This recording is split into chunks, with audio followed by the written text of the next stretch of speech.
Good morning, ladies and gentlemen. Good morning. I'd just like to inform the room, and in particular the committee, that Chairperson Lee has informed us and informed the Bureau this morning that unfortunately he will not be able to chair the session today. And in accordance with Rule 4.2 of the Rules of Procedure, he has asked vice chairs to chair, and in particular has asked Turkey to chair in the morning and Colombia to chair in the afternoon session. May I ask the chair from Turkey to come to the podium? Thank you.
Good morning, ladies and gentlemen.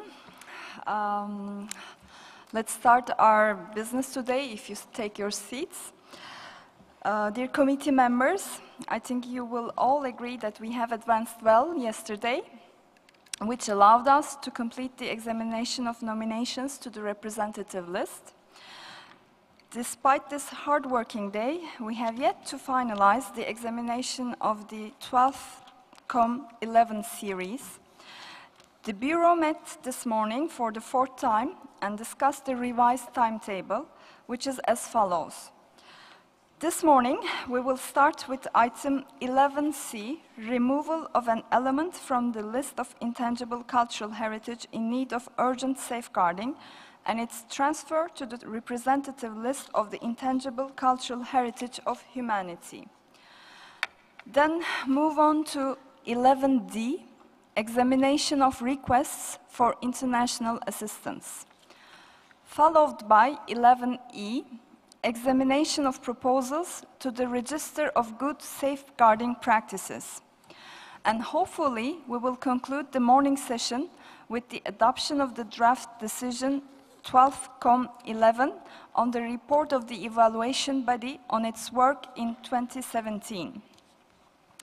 If everything goes as planned, the afternoon session will continue with the items 13, report of the informal ad hoc working group, 12, procedures to facilitate dialogue between the evaluation body and the submitting states, and 14, reflection on the removal of an element from a list and the transfer of an element from one list to the other.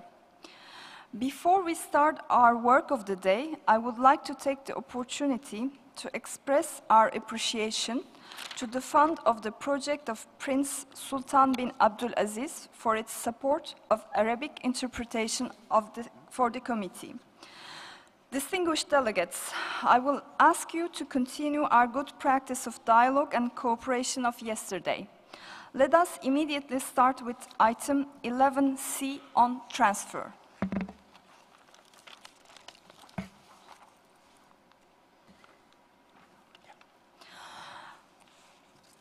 Now that we have completed our examination of nominations to the urgent safeguarding list and the representative list, let us proceed to the examination of item 11C, removal of an element from the list of intangible cultural heritage in need of urgent safeguarding and its transfer to the representative list of the intangible cultural heritage of humanity. This is the first time that a case of transfer of an element from one list to another is brought to the attention of the committee. This item was included on our agenda following Decision 10-19 in 2015. At the 10th session, the committee decided, on an exceptional basis, and pending the adoption of relevant procedures by the General Assembly, to examine the request submitted by Vietnam for the transfer of one element from the list of intangible cultural heritage in need of urgent safeguarding to the representative list of the intangible cultural heritage of humanity. The element concerned Han Singing of Phu Tho Province, Vietnam, and I'm sorry for my pronunciation, was inscribed on the urgent safeguarding list in 2011. Allow me to remind you that under this item, we will only examine the request submitted by Vietnam. Later in our agenda, we will have the opportunity under item 14, reflection on the removal of an element from a list and the transfer of an element from one list to the other, to discuss the removal and transfer mechanisms in broader terms. Dear colleagues, we have dealt until now with over 14 nominations to the urgent safeguarding and the representative list. I believe that the criteria for both of those lists are therefore clear in our mind, so I will not describe them this time. However, as this is the first time that the committee will examine a transfer request, I think that it is important to recall the orientations given by the operational directives concerning the removal of an element from a list and the transfer of one element from one list to another.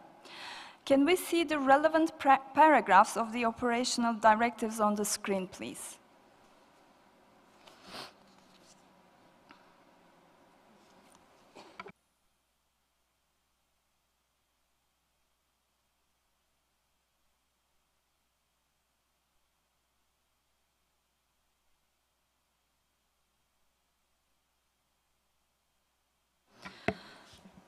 So the relevant paragraph which is on the screen is from Chapter 111, transfer of an element from one list to the other, or removal of an element from a list, paragraph 38, which reads as follows.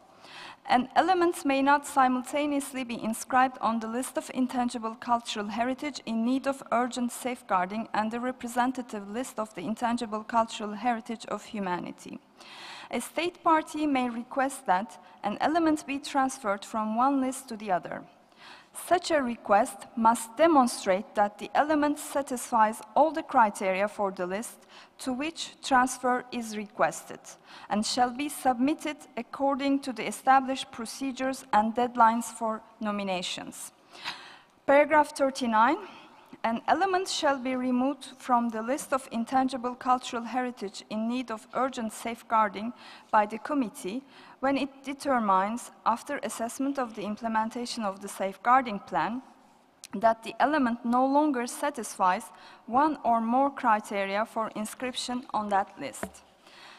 At this stage, let us also remind ourselves that the committee decided in 2015 that the possible examination of the nomination of the element to the representative list of the intangible cultural heritage of humanity in the 2017 cycle will only take place should we first decide on the removal of the element from the list of intangible cultural heritage in need of urgent safeguarding. As this is the first time that the evaluation body has been asked to evaluate a request for transfer, I would like to first ask the chairperson of the evaluation body about the working methods of the body concerning this particular request. Mr. Sconti, the floor is yours.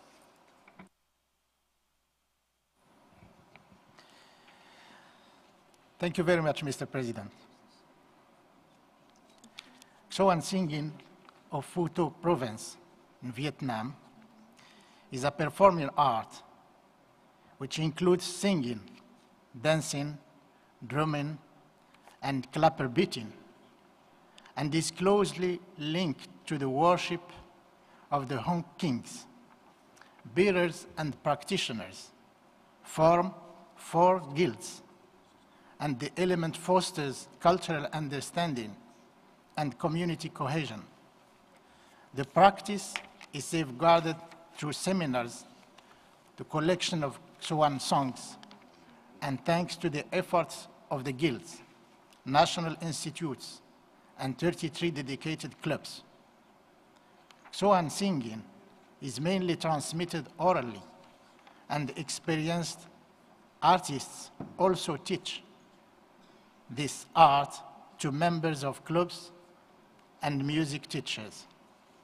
As this is the first time that the transfer of an element from one list to the other is examined, the committee may recall that it decided in decision 10-19 on an exceptional basis and pending to adoption of relevant procedures by the General Assembly to concurrently examine the report on the status of the element Ksoan singing of Phu Tho Province, Vietnam, inscribed on the list of intangible cultural heritage in need of urgent safeguarding, and the new nomination of the same element to the representative list of the intangible cultural heritage of humanity in order to make a decision on the requested transfer.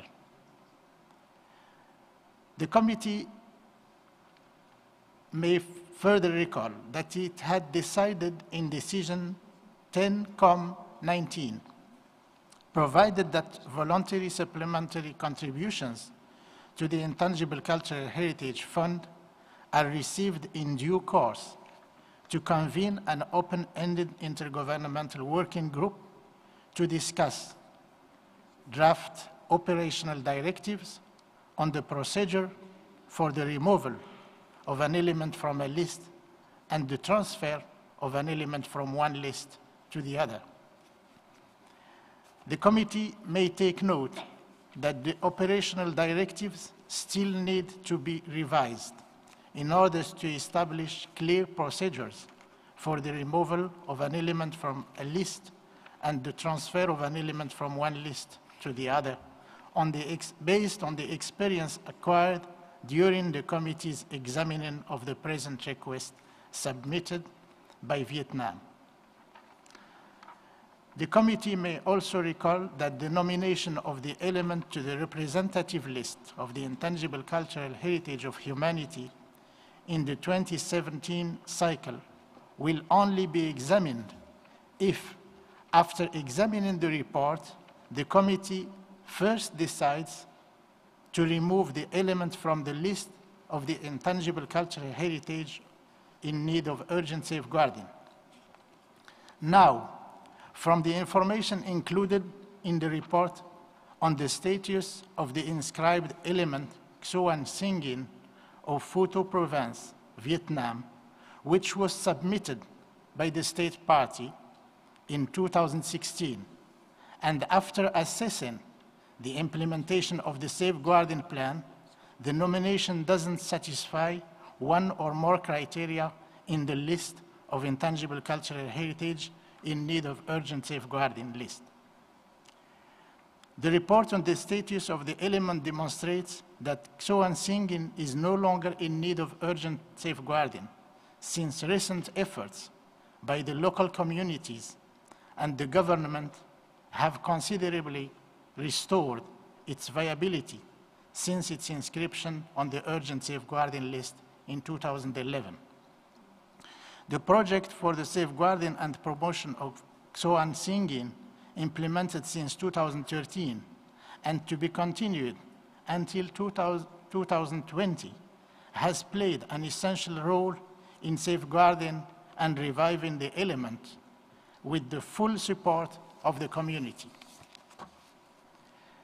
The Ksoan guilds and the communities, practitioners, and institutions concerned have actively participated in the preparation of the report and approved it enthusiastically, taking part in interviews, discussions, and seminars.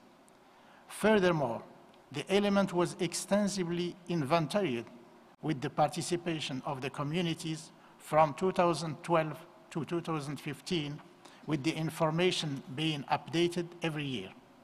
Ksoan singing is included in various inventories, such as the one at the Vietnamese Institute for Musicology within the Vietnam National Academy of Music. Therefore, the evaluation body recommends that the committee remove Xoan singing of Phu Tho Province, Vietnam, from the list of intangible cultural heritage in need of urgent safeguarding. From the information included in the file Xoan singing of Phu Tho Province, Vietnam, the nomination satisfies the following criteria for inscription on the representative list of the intangible cultural heritage of humanity. R1, Xoan performances involve music and singing as a way of worshiping and expressing gratitude to the Hong Kings. The performances invoke good health and fortune and include songs of courtship. The tradition also reflects the central message behind a common Vietnamese proverb, when drinking water, remember the source, which it seeks to transmit essentially to young practitioners. R2, given that the element experienced a critical decline during the 20th century and has been successfully revitalized thanks to the considerable efforts of the local communities and other stakeholders, its inclusion on the representative list could serve as an example of a good practice and inspire dialogue with communities worldwide on the safeguarding of intangible cultural heritage. R3, the efforts described should be considered within the context of the long-term project for the safeguarding and promotion of Xoan singing, 2013 to 2020. The viability of the element is being ensured by the communities, groups, and individuals concerned. The measures proposed include establishing a safeguarding fund for Xoan singing, providing support for each Xoan guild, restoring Xoan singing spaces, organizing regular festivals, publishing books, producing documentaries on Xoan singing, and carrying out research, regular media programs, and training sessions. R4, the process of developing a nomination file to inscribe the element on the representative list was carried out with the active participation of the communities of the 4 Xoan guilds. An ongoing consultation process was pursued between the practitioners and the public institutions concerned. Written letters of free, prior, and informed consent from community members and local officials are provided. R5, the element was included in the national list of Vietnam Intangible Cultural Heritage in 2012. Together with the communities concerned, the Phu Tho Department of Culture, Sports, and Tourism updated the inventory entry of Xoan singing from 2012 to 2015. Therefore, the evaluation body recommends that the committee inscribe Xoan singing of Phu Tho Province, Vietnam, on the representative list of the intangible cultural heritage of humanity. The committee may invite the state party to ensure the community consents to the removal of the element from the list of intangible cultural heritage in need of urgent safeguarding and to its transfer to the representative list of the intangible cultural heritage of humanity, and that the community consenting to the removal and transfer includes at least the same community members that consented to the inscription on the list of intangible cultural heritage in need of urgent safeguarding. The committee may encourage the state party to complete the implementation of the safeguarding plan as foreseen in the report of the state on the status of the element. Thank you, Mr. President. Thank you very much, Mr. Skunti, for the explanations on the different issues of the file. Now I look at the committee members. Are there any comments or questions regarding the examination of this file?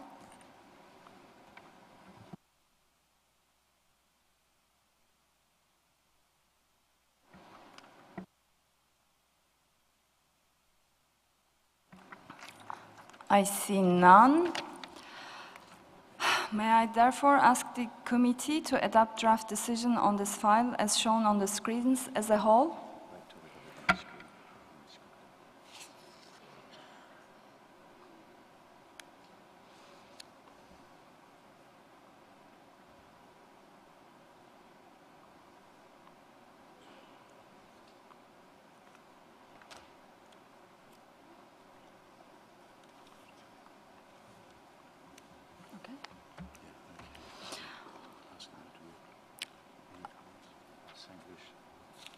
St. Lucia, please. Thank you, Madam Chair. Madam Chair, just a concern about number 11. Shouldn't that have been done already? And isn't this superfluous? I mean, that should have been done before, and it's already happening. So why do we have to put again that go and ensure that they agree? They should have agreed already. I don't know.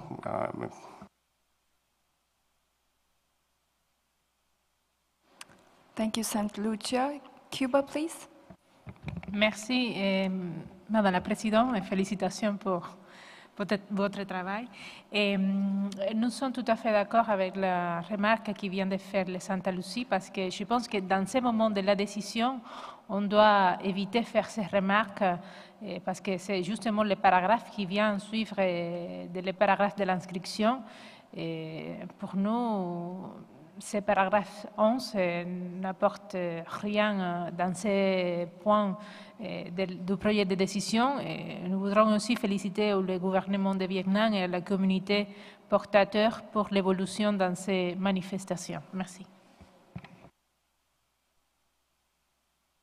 Côte d'Ivoire, please.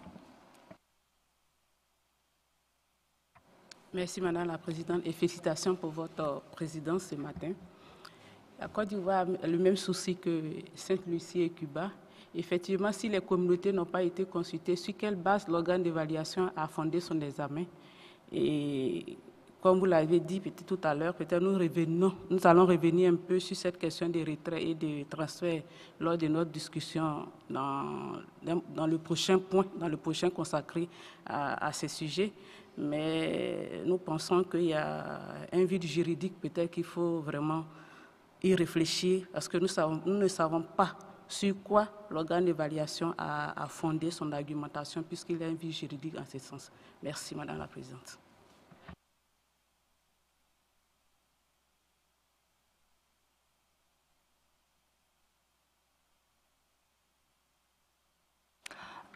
Thank you very much, Côte d'Ivoire. Do you want the legal advisor to answer your question now or when we come to the consideration of the agenda item 14?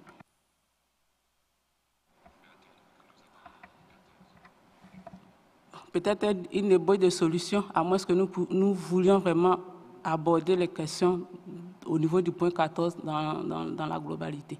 Mais déjà, il faudrait que nous sachions qu'il y a un vide juridique en la matière et qu'il faudrait y réfléchir.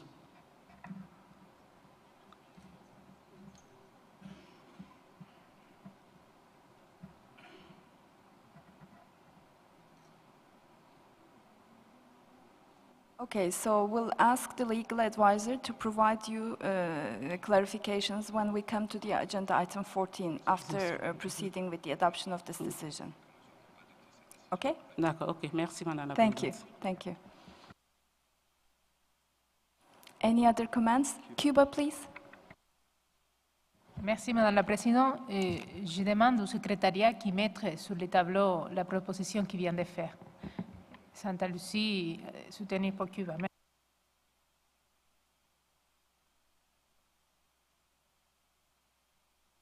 Thank you, Cuba. Palestine, please. Thank you, Madam Chair, and congratulations for you. Actually, with the same logic of my colleagues, I support the deletion of this paragraph. Thank you, Madam Chair. Thank you. Algeria, please. Merci Madame la Présidente. Nous vous félicitons aussi. Nous nous félicitons de vous voir sur le podium ce matin.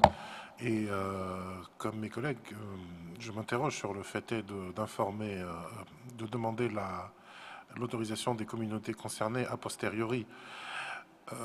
Peut-être au lieu d'enlever tout le paragraphe, nous pourrions peut-être regarder le début du paragraphe qui dit que invite l'État partie à informer la communauté concernée du retrait de l'élément de la liste du patrimoine culturel immatériel. On n'en est plus à demander le consentement vu qu'on a pris la décision de leur changer, de les intégrer à une autre liste, mais je pense qu'informer la communauté serait peut-être nécessaire. Je vous remercie, Madame la Présidente. Thank you, Algeria. Turkey, please. Thank you, Madam Chair. We have the same understanding with St. Lucia, Cuba, and Palestine, because we thought that this has already been addressed, so now we are inscribing the file. But if evaluation body could explain why they wanted to put this para after the inscription in particular, and in particular for a decision for inscription. Thank you.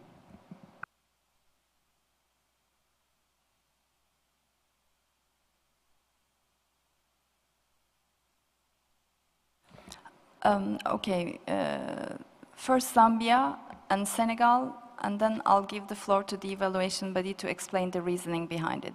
Zambia, please. Thank you very much, Madam Chair Lady. We also would like to make the same observation that the sentencing is misplaced, and in this regard we would want to go for two options. Either we support what Palestine said, that we replace consent to information, that the community should be informed. Alternatively, they say silence is golden. We could just delete the whole para and just leave it at that. Thank you very much, Mr. Chairman. Thank you, Zambia. Senegal, please. Merci, Madame la Présidente. C'est vrai que c'est la première fois qu'un pareil cas se présente.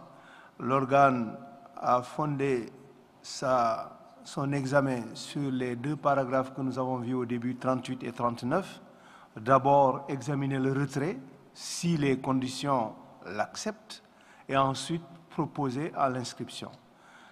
Je pense que, au regard du rapport qui a été fait sur ces deux aspects, qui motive d'abord le retrait et ensuite qui motive la demande d'inscription, l'organe peut-être a fait son travail en rapport avec, en bonne conscience, ces deux paragraphes-là. De ce point de vue, on n'a pas de problème. Mais cette phrase pose effectivement, ce paragraphe pose problème, comme l'a évoqué Sainte-Lucie, et je pense qu'il faut aller dans le sens proposé peut-être par l'Algérie et informe. Est-ce que maintenant c'est un préalable de demander l'accord, dans lequel cas informe ne pose problème. Et sinon, on oublie complètement ce paragraphe.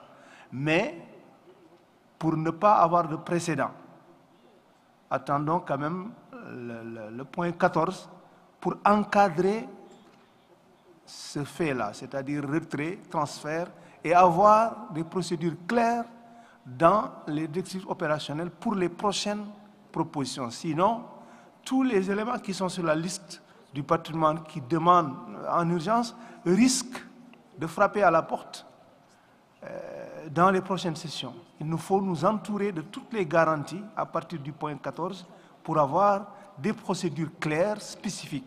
Mais pour le moment, nous acceptons cette proposition telle que l'organe l'a examinée et on enlève le paragraphe 11. Je vais donc avec Sainte-Lucia et les autres. Merci.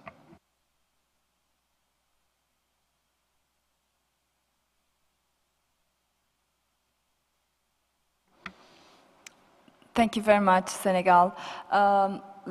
Before giving the floor to St. Lucia, Turkey, and Cuba, let me first give the floor to evaluation body to explain, and then we'll proceed with you. Thank you. Evaluation body, Mr. Skunti, please. Merci beaucoup, Madame la Présidente. Je voudrais remercier les honorables délégués qui ont soulever la question de la raison qui se trouve derrière ce paragraphe. Vous comprendrez bien que nous en avons discuté au sein de l'organe d'évaluation. Nous en avons longuement discuté. Et c'est la raison pour laquelle nous avons à dessein utilisé le verbe « s'assurer ». Car comme l'honorable délégué de la Côte d'Ivoire l'a bien dit, il y a là un vide et le comité lui-même l'a reconnu dans sa décision 10-19. C'est pour cela qu'il a souhaité avoir des procédures claires à ce sujet.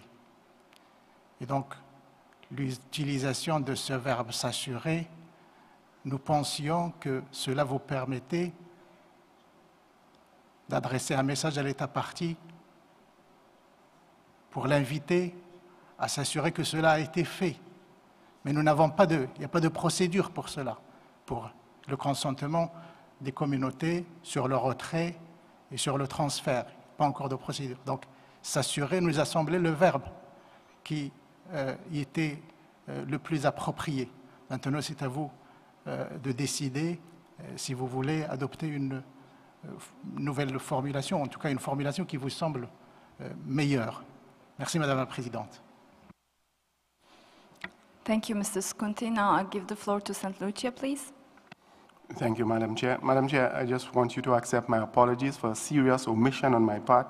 I did mean to congratulate you on your stewardship and to wish you the best. I would also like to say I would support the use of the word inform. Thank you very much. Thank you very much, St. Lucia. Now I give the floor to Turkey. Thank you, Madam Chair. I also forgot to congratulate you for your chairmanship. Actually, we're supporting the St. Lucia, Cuba, and Palestine and Senegal. In that sense, we want to put our name on that part. Thank you. Thank you, Turkey. I'll give the floor to Cuba, please. Merci, Madame la Présidente.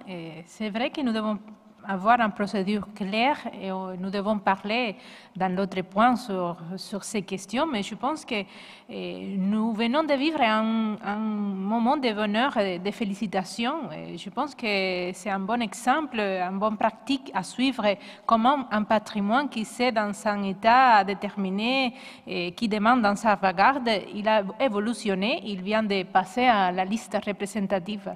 Pour ça, je pense que c'est une raison de bonheur et de félicitations. Mais nous devons parler après sur une procédure claire et tout comme ça, mais je pense que pour le moment, nous devons passer à adopter ces décisions. Merci beaucoup. Thank you very much, Cuba. Zambia, please. Thank you, Madam Chair. Following the explanation by the chairman of the evaluation body, I thought maybe we could do, instead of saying ensure, we could use the term document, because from his explanation, there's some evidence that the community consented to this, but there's no documentation to that effect. So you could say the state party to document community consent to the removal. I think that will be safer. We are assured, we are told by the evaluation body that in the statements that have been presented before this, that there was evidence of consent. So documentation is what we need at this stage. Thank you, Madam Chair. Okay, thank you very much. Before proceeding with the next speaker, which is Hungary, let me first give the Secretariat to give us a brief explanation on this. Thank you. Mr. Curtis. Thank you, Madam Chairperson. And if you'll allow me, I'd like to just I'd like to thank the Chairperson of the evaluation body for his explanation of the processes. But there was one point that was discussed, perhaps if I may allow myself, during the evaluation body was the issue of the community consent was not asked for to the submitting state. The evaluation body debated extensively on whether this should be an important measure, but in this case, this information had not actually been requested in the procedure as it exists now. So the evaluation body was in a position to have to decide on something which perhaps should be done, but which the submitting state had not been asked to give an answer on. Thank you. Thank you for the explanation, Mr. Curtis. Now I give the floor to Hungary, please.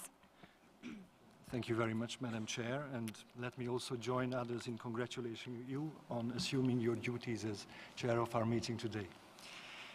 Well, Madam Chair, we are faced with a very, very important issue, I believe, and I find it somewhat problematic for our delegation that this be judged on such an exceptional and how to say this, on an exceptionary basis, that we still really don't have established procedures for the transfer of an element from one list to the other. And in particular, in such a situation, when it touches upon one of the fundamental principles of the Convention, which is in Article 15, about participation of communities, groups, and individuals. It says, within the framework of its safeguarding activities of the intangible cultural heritage, each state party shall endeavor to ensure the widest possible participation of communities, groups, and, where appropriate, individuals that create, maintain, and transmit such heritage, and to involve them actively in its management. End of quote. Now, clearly, transferring an element from one list to another is part of its management, and the community should certainly be taking an active part in this. I don't think it's appropriate for our procedures that the committee be informed only after the transfer of the element from one list to the other. I understand that such an issue comes to the committee for the first time, and that the committee would like to act upon as fast as possible. But this is indeed a very important issue. We should not do something in this convention, something that affects an item on the list, without the involvement of the community. This is what the convention tells to us, Article 15. So my delegation doesn't feel comfortable with this situation. We understand that the procedure has not been established for this, and that the state party was not required to demonstrate the participation of communities and their consent. We see really indeed there a lack of established procedure. But we don't think that the lack of established procedure should lead us to violate one of the fundamental principles of this convention. Sorry to raise this point so sharply, but we really believe that we touch upon one of the core issues of this convention. Thank you very much, Madam Chair. Thank you very much, Hungary. Before we proceed with the next speaker, let me first give to the Secretariat for a brief explanation on this, and then we'll proceed with Cyprus. Thank you. Mr. Curtis. I just wish to clarify in relation to one point that was just said. It was said that a procedure has not been established. That's not quite correct. Decision 10, Com 10, established a procedure on an experimental basis, which was applied. The question may then be, is that procedure the good one, the appropriate one, the one to go forward? But we were acting under a procedure that was established according to Decision 10, Com 10. Thank you. Thank you for the explanation, Mr. Curtis. And now, Cyprus, please. Merci, Madame la Présidente. Après les explications de l'organe d'évaluation et aussi les explications du secrétariat, et aussi ce qui nous a dit notre collègue de Hongrie, en effet, il n'a pas encore une procédure pour le retrait d'un élément.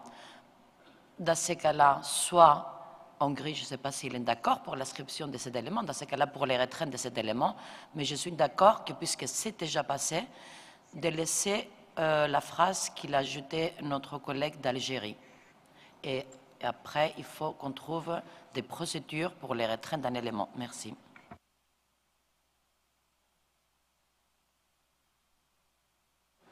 Thank you, Cyprus. Cuba, please. Merci, Madame la Présidente. C'est bien difficile de suivre qu'est-ce qui a passé sur l'écran, parce que c'est bien que le collègue de la Zambie, il a proposé quelque chose, mais je ne suis pas d'accord.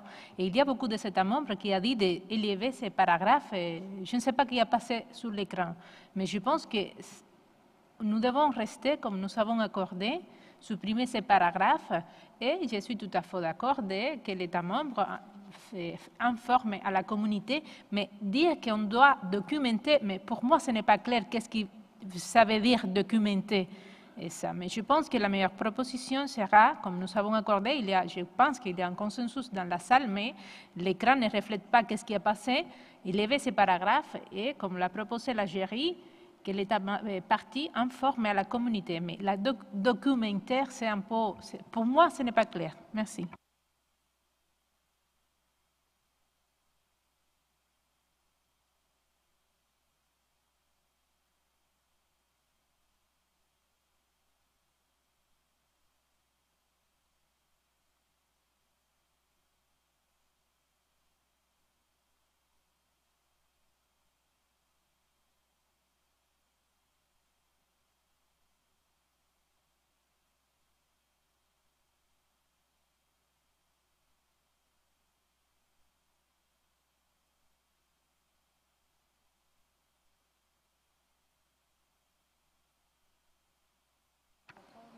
Okay. We have a whole new list. We have a whole new list of speakers.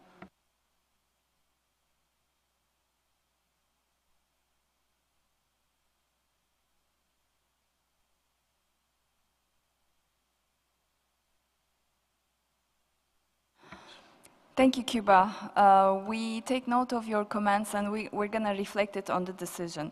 But in the meantime, there's a growing list of committee members asking for the floor. They're going to reflect it. Secretariat is working on that. So let me give the floor to Afghanistan, followed by Palestine.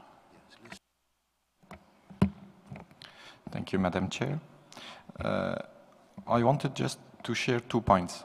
I agree with my distinguished colleague from Hungary that Article 15, which mentions participation of groups, is a fundamental element.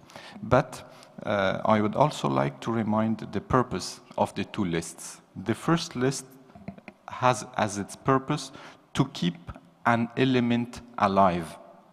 To keep an element alive. In the second one, of course, for the purpose of the first list, the participation of communities is a condition sine qua non. And the purpose of the second list is to demonstrate diversity of a heritage and to raise awareness about its importance. Donc, so I would think that for the second list, the consent and the participation of communities is somehow presumed. So they cannot, so as far as the survival of an element is not at stake, and it can demonstrate diversity of heritage and raise awareness about its importance. So for me, the participation of communities at this stage is not a condition sine qua non, which could hinder a transfer. Thank you.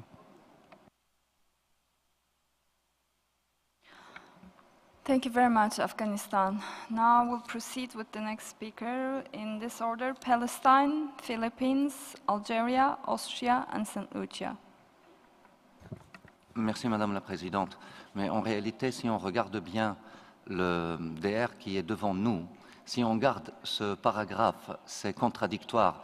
If you look on R4, following what is said by the evaluation body on R4, you see that it is written, the process of developing a nomination file to inscribe the element on the representative list was carried out with the active participation of the communities. This means that the communities concerned were involved actively and informed also. And at the end of this paragraph, we see that this was demonstrated through the provision of written letters of free, prior, and informed consent from community members and local officials. So, in that case, if communities gave their consent For the inscription on the representative list, this means that they gave also their consent to remove it from the list in need of urgent safeguarding. So I think the discussion should stop here and deleting everything in paragraph 11. Paragraph 4 is satisfying, and this gives us the proof that communities are involved and informed. Thank you. No. Thank you, Palestine. Philippines, please. Thank you, Madam Chairperson. And similar to the previous speakers, we just note the importance of this item. We congratulate the efforts undertaken by the State Party, Vietnam. We think this item points to the need to address questions unforeseen by the framers of the convention, and that the system is consistently evolving. We think that this item is also a reflection of a success story of the State Party. And we note, like others, that this is an exceptional case which needs further reflection as to future procedures if other future cases are brought to the committee. We'd like to align with what was said, especially by Hungary, that participation of communities is fundamental for the representative list. And however, also like the previous speaker, that we note that there has been efforts to inform communities, and I know we're talking about the DR now, but is there a possibility perhaps for us to hear directly from the State Party about this issue? And we'd like to seek the State Party's information on how they have reached out to the communities concerned regarding the removal and transfer. Thank you.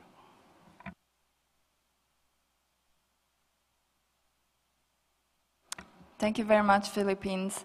It would be good to hear from the State Party. Would you please specifically address the question? Thank you. Thank you, Madam Chairperson. Yes, we'd like to ask if the consent of the communities has been secured regarding the transfer and the removal. Thank you. Okay, with the indulgence of the committee members, now I'd like to give the floor to Vietnam, the concerned State Party, in order to give an explanation on the question just raised by the Philippines. Vietnam, you have the floor, please. Thank you, Madam Chair.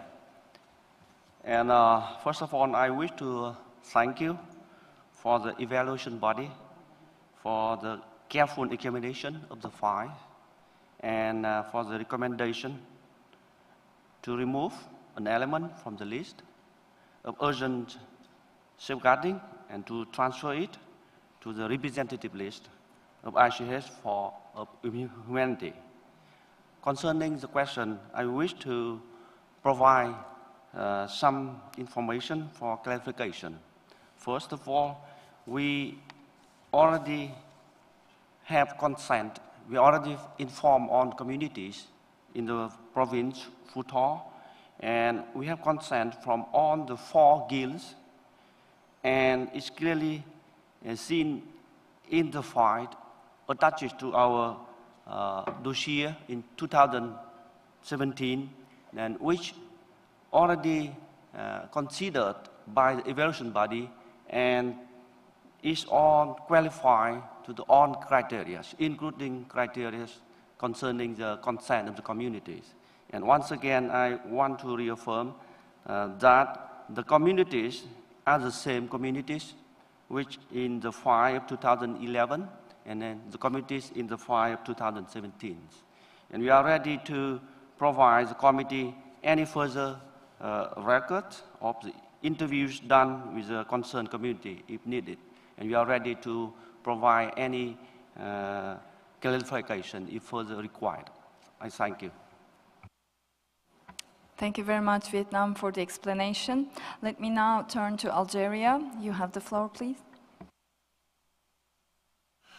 Merci, Madame la Présidente. Nous remercions également nos collègues du Vietnam pour les réponses qu'ils viennent de nous avoir données. Cela nous aide beaucoup dans nos débats. Je voudrais d'abord dire que c'est normal que nous prenions un peu de temps sur cette décision parce que nous sommes en train de mettre en place une réflexion qui continuera à l'avenir et cela influencera aussi nos débats sur la manière de gérer de tels cas quand ils se présenteront. Deuxièmement, je souhaiterais aussi qu'on porte à l'écran la fin de la phrase. Invite l'État partie à informer la communauté concernée du retrait de l'élément de la liste du patrimoine culturel immatériel et son transfert, parce que son transfert sur la liste représentative, il faut l'informer de la totalité de la procédure de ce qui s'est passé. Donc, non seulement le retrait, mais le transfert. Ensuite, nous entendons le concern qui a été développé par la Hongrie, également la Zambie et même certains membres de l'organe d'évaluation concernant le consentement. Mais nous venons d'entendre que le Vietnam a fait les choses comme il se doit, qu'ils ont déjà préparé des consentements, donc ils auront déjà recueilli les consentements des communautés. Toutefois, comme ils viennent de le dire également, qu'ils sont prêts à présenter cela au comité. Donc nous pouvons refléter ça aussi dans le texte en disant et invite également l'État membre. Donc là, je suis en train d'amender encore le texte qui vient de là, invite encore l'État membre.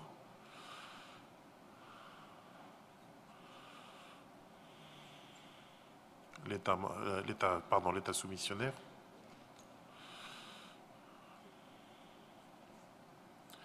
à présenter au comité lors de sa prochaine session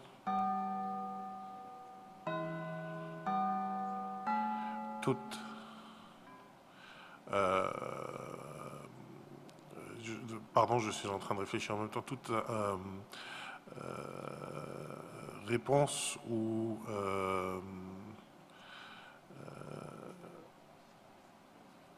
manifestation de la part, et là je demande l'indulgence de la salle et peut-être que mes collègues pourront m'aider, mais toute réponse ou manifestation de la part des communautés concernées.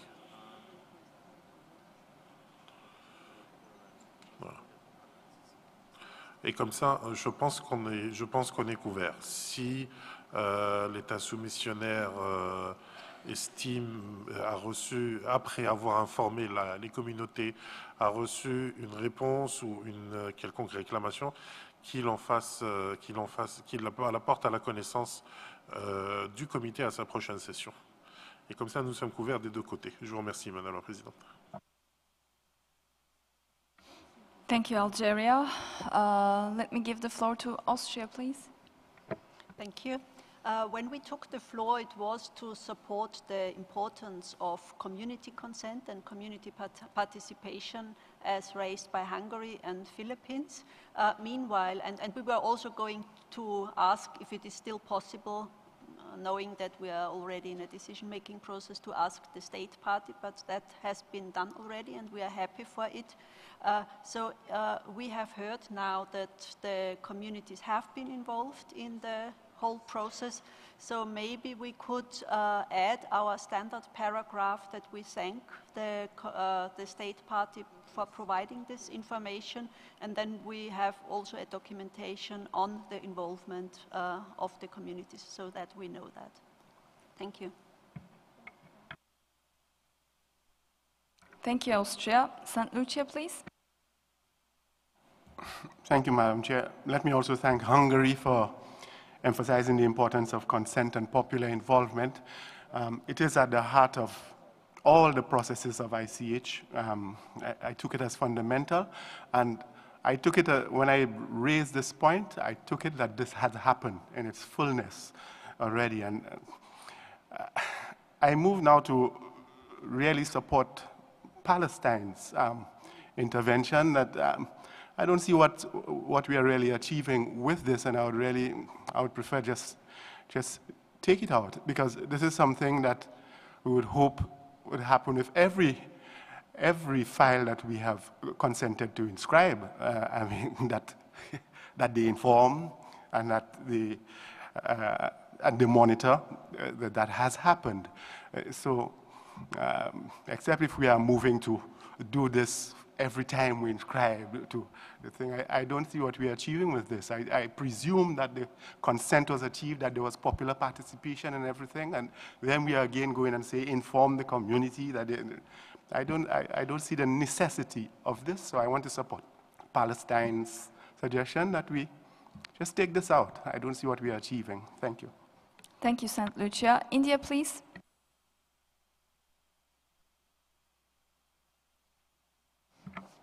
Thank you, Madam Chair.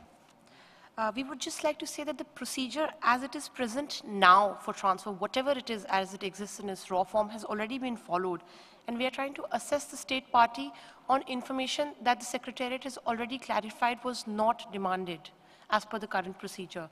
And we've already, the state party has already provided the information, and as per the information they had provided us yesterday, the consent letters of the communities involved have been attached to both nomination files, the one presented in 2011 and 2017. So we would just like to state that we should consider this nomination in its exceptional circumstances, and that we would like the committee to reflect on this further and clarify the procedures, but I don't believe that the amount of time that this session has left, we can reach a conclusion on all the procedures that would be required. So I think we should separate the two and consider them in isolation. I mean, the nomination as a separate portion and how we should do it in the future as a separate part. Thank you. Thank you, India. Very relevant remarks indeed, because we need to separate them both. So now we proceed to Hungary, please, followed by Cuba. Thank you very much, Madam Chair, and thank you for giving me the floor for a second time. I thank very much the delegations who have pointed out as well the importance of the participation of communities. I think there is a wide agreement in this room that indeed this is an important point. I would like to say that my delegation is very much reassured by the intervention of the state party, Vietnam, concerning the participation of communities in the renomination process. I think they have fully abided by the procedure, and I would like to thank them for them and to disambiguate this situation here. We believe indeed that the procedure has been followed, that consent of communities thus have been achieved to the inscription of the representative list. And we believe that is right, and so then we can proceed with the decision. We would, however, like to flag this issue for our agenda item 14, when we will come to this, that there needs to be some more clarification as to what we are asking for consent, what the state party should ask for consent in the case of a transfer of an element from one list to the other. Maybe I'll give my arguments in more detail there, but I think there's a different, the community involved should understand the impact of that decision, that being on the different lists means different things, means different objectives, as also Afghanistan has pointed out. We believe that it has implications for the management of the given element. So in that sense, we would join delegations in going along with this paragraph. We see a lot of merit in the original proposal of the evaluation body. I think they have reflected on that very deeply. But we also understand the concern of many states parties that want to use a different language. We don't have our minds set on this yet, but we would just like to indicate that we would be ready to join consensus on this, but on the condition that under agenda item 14, we should come back to issue and give to it more attention. And thank all delegations, and I think everyone in committee, to paying attention to the involvement of communities in this convention. Thank you very much. Thank you. Cuba, please. Merci Madame la Présidente. J'ai l'impression que nous sommes en train de créer les procédures à partir de ces nominations. Parce que je suis désolée, mais je ne suis pas tout à fait d'accord avec la proposition de la JRI, parce que c'est un mécanisme de suivre que nous sommes en train de créer. Je pense que je ne suis pas sûre que nous sommes dans le moment indiqué pour créer un mécanisme de suivre qui demande à l'État membre de présenter pour la prochaine réunion des informations. je suis un peu préoccupée dans ces questions. Je pense qu'on doit réfléchir, c'est très important de créer un mécanisme clair, mais je ne suis pas sûre que ça, c'est le moment de le faire. Et surtout, à partir de la décision qui concerne à ces manifestations. Pour ça, ma proposition, c'est supprimer la partie qui invite également à l'État soumissionnaire à présenter au comité lors de sa prochaine session toute réponse de la part des communautés concernées. Parce que nous sommes en train de créer un mécanisme de suivre. Et c'est ça dangereux. Merci.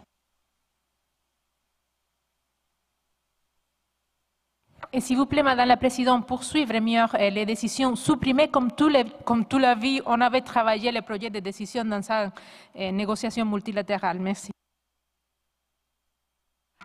Thank you, Cuba. Okay, let me give the Secretary for explanation. Thank you. Mr. Curtis.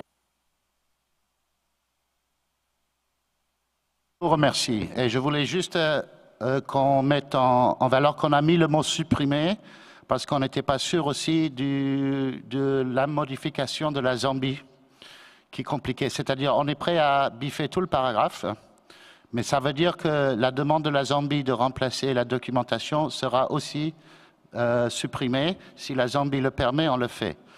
Mais je crois que, voilà, donc on le point of order. Cuba. Excusez-moi, monsieur le secrétaire. Dans une négociation multilatérale, quand un État membre il fait une demande, il supprime l'antérieur. Et après, si l'autre État membre il veut le maintenir, il doit le dire. Ça détruit la vie. Merci. Je voulais juste, again, I'll speak English. We do have the word suppress or delete, which is to be there. I'll tell them now to delete, and I'm sure Zambia will agree. Delete. But the word delete was highlighted. Thank you. Thank you very much. Okay, I think we all agree that we have two different opinions, but we... Which one? Are you making a point of order? Sorry, sorry, Madam Chair. They have to be clear. Is it a point of order? Hungary, is this a point of order? Sorry, well, I don't know how to express this, but I see Hungary as co-sponsor of the deletion. In my intervention, I said we have not yet made up our mind, but we will... Okay, we will delete Hungary from the list of co-sponsors. Okay. So we understand that there are two different perspectives now. Let us leave the philosophical debate of how we're going to establish this mechanism on agenda item 14. And if we can all agree to delete 11 after the explanation given by the state party, I think we will be able to reach a solution here. Algeria, would you be agreeable to delete para 11? Thank you, Mrs. Chair. No. The part of informing the community for us should remain. We can live with the deletion of the second part of inviting, invites the submitting state, etc. We can live with this, but this part of informing the state should remain for us. Et je pense qu'il y a consensus sur cela. Personne ne s'oppose à ce que l'État partie informe la communauté concernée. Je vous remercie, Madame la Présidente. OK. Côte d'Ivoire. Merci, Madame la Présidente. Je voulais demander à mon collègue d'Algérie, au regard des informations fournies par l'État partie, et au regard aussi des informations contenues dans le dossier, comme l'a relevé si bien le collègue de la Palestine, nous pensons que la communauté a été informée et a été impliquée. Et nous pensons qu'il faut vraiment supprimer cette partie et peut-être accepter l'ajout de l'Autriche pour que nous puissions aller de l'avant. Merci, Madame la Présidente. Philippines, please. Thank you, Madam Chairperson. Very briefly, and to move our work forward, I think we listened to the response of the state party. We welcome what they brought to the floor, and similar to what Côte d'Ivoire, Cuba, Palestine, and Austria have said, I think we can just, and yourself, you proposed to delete paragraph 11. I think we've heard from Vietnam that the consent of the communities has been secured for the removal and transfer, so we can just move to the proposal of Austria to thank the delegation of Vietnam, and we can leave it very simple and get into the procedure on item 14. Thank you. Thank you, Philippines. I understand that everyone in the room agrees with the deletion of para 11. The only concern comes from Algeria. If we can have Algeria on board, I think we will reach a consensus in this paragraph. We can delete and then proceed with Austrian. Je ne suis pas le seul. Chypre aussi a exprimé un avis. Je vois Chypre aussi de l'autre côté faire signe. Nous ne demandons pas beaucoup, Madame la Présidente, nous demandons juste que les collègues soient un peu flexibles. Nous demandons que juste les comités soient informés de ce que nous sommes en train de faire. Le consentement tel qu'on a, que l'État soumissionnaire, et on remercie le Vietnam, et nous souhaitons nous joindre aussi au paragraphe qui a été présenté par l'Autriche, qui serait un 11 bis, remercier la délégation du Vietnam pour les éclaircissements, ça tombe sous le sens. Mais informer les communautés de ce que nous sommes en train de faire est un minimum. Juste leur dire que l'élément est passé d'une liste à une autre, et un surplus d'informations ne peut pas faire de mal, à notre sens. Je vous remercie, Madame la Présidente.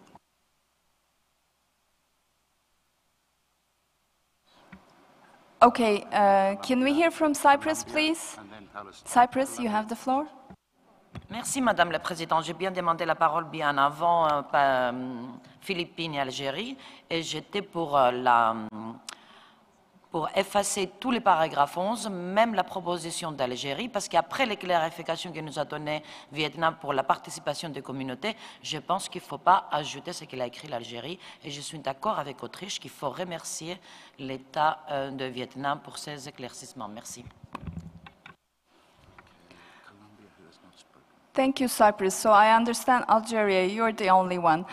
Can we hear from Colombia, and then if the rest of the committee members are fine, we will appeal to Algeria to consider its position. Colombia, please. No, we just support that we should delete the full 11th paragraph and then continue with the next point of the list, because the procedure and what you should do on how the country should inform the communities or not, it is going to be debated later, so we should continue with the agenda. I think the point is more than understood here, and Vietnam already gave the explanation we needed them to give. Thank you. Okay. Thank you. I think Palestine also agrees to delete paragraph 11, so we look Algeria. Nous sommes pour le consensus, Madame la Présidente, s'il faut l'enlever, si tout le monde est d'accord pour l'enlever. Toutefois, nous souhaiterions que vous fassiez mention dans votre rapport que nous souhaiterions que plutôt que l'État soumissionnaire informe les communautés. Je vous remercie, Madame la Présidente.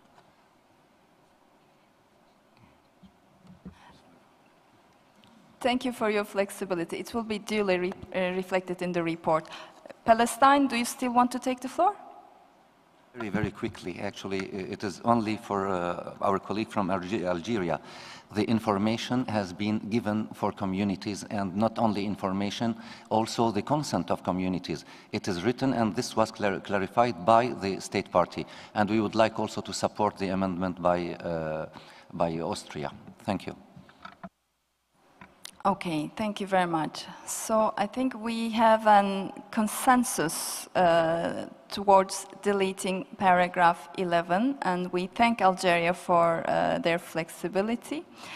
And now we proceed to the paragraph proposed by Austria, supported by some Côte d'Ivoire, Philippines, Algeria, Cyprus, Palestine. Thanks to the delegation of Vietnam for the clarifications provided to the Committee on the Community's Consent. I understand India and Cuba would like the floor or would like to sponsor the... okay, so let's add... Republic of Korea, Ethiopia, Turkey, India, Cuba, St. Lucia. They all want to sponsor Mongolia, Afghanistan, Bulgaria, Lebanon, Senegal. Yes, please. Let Secretariat please add the names. Congo. Yeah.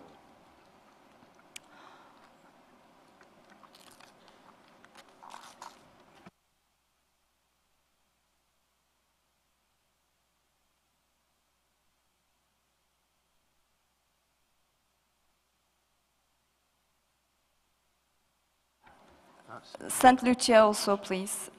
Ethiopia.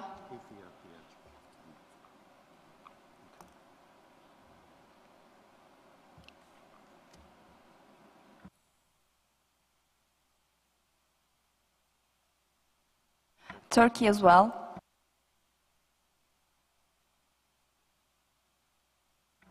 Okay, so I understand we were able to reach consensus with a new para 11 proposed by Austria and supported by many delegations. Can we now go and adopt the decision in its entirety if there is no objection to that? I see no objection. Okay, so the decision 12-11C adopted in its entirety.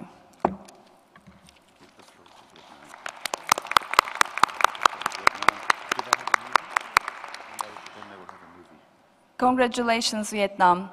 You now have the floor for 2 minutes. Thank you.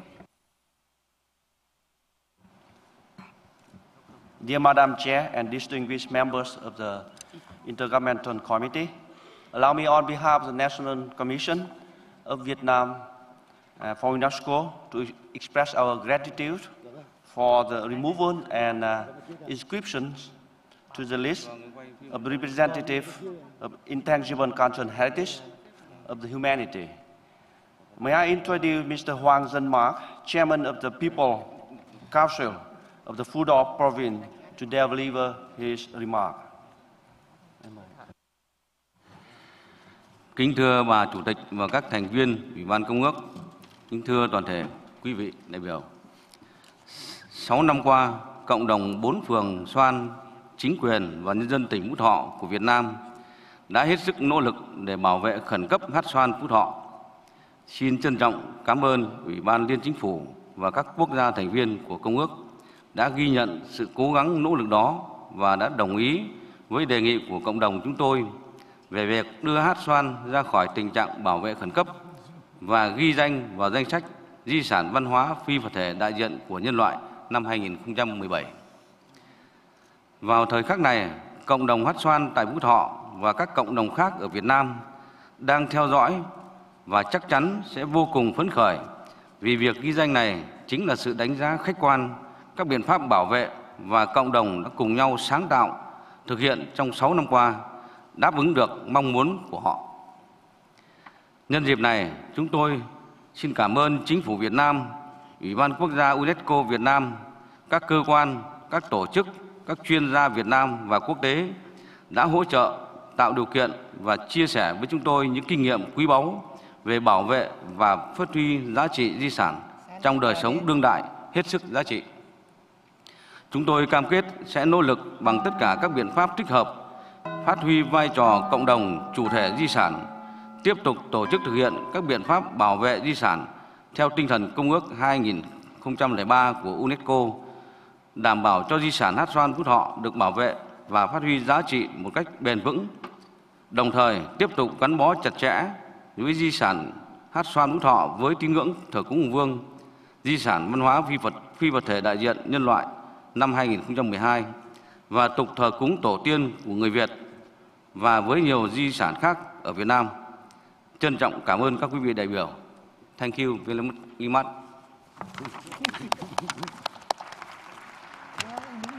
Rồi, đứng đây.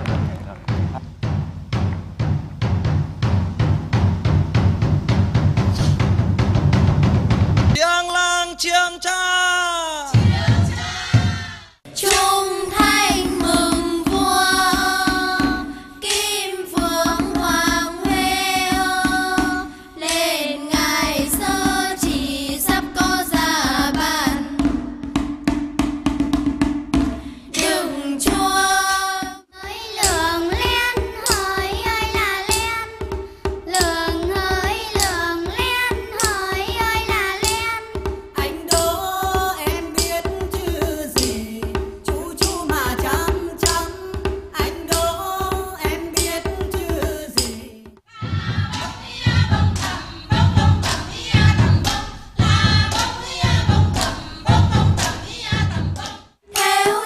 là chim loạn phượng theo chim là chim loạn phượng ta bớ du hời rằng ta du hời quan họ ta theo là ta ở va ô mày va ô mày ô rằng là mày va ô rằng là mày va ta bớ du hời rằng ta du hời quan họ va mày là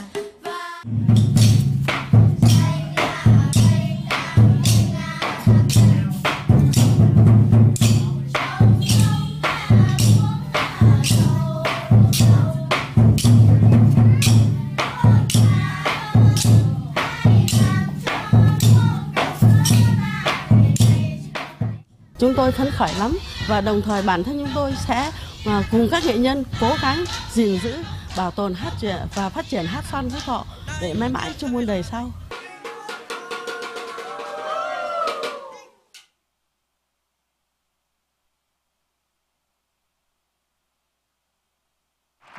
Congratulations once again. Let us now move to item 11D, the examination of requests for international assistance. The Secretariat has informed me that Colombia withdrew its request, so it is no longer for us to examine. This means that 2 requests remain to be examined under this item. Let me recall that we have here to evaluate to which extent the requests meet the criteria for international assistance as a whole. In other words, it's not necessary to meet each and every criterion in order for the international assistance to be granted. Before starting the examination of the requests, I think that it is important that we remember the criteria that must guide our decisions today. Can we please see them on the screen?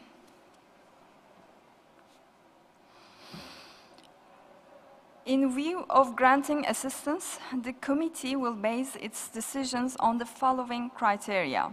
A1, the community participated in the preparation of the request and will be involved in the implementation of the proposed activities. A2, the amount of assistance requested is appropriate. A3, the proposed activities are well conceived and feasible. A4, the project may have lasting results. A5, the beneficiary state party shares the cost of the activities. A6, the assistance aims at building up or reinforcing capacities in the field of safeguarding intangible cultural heritage. A7, the beneficiary state party has implemented previously financed activities, if any, in line with all regulations and any conditions applied thereto. In addition, paragraph 10 of the operational directives refers to 2 considerations that the committee may wish to also consider when evaluating requests for international assistance.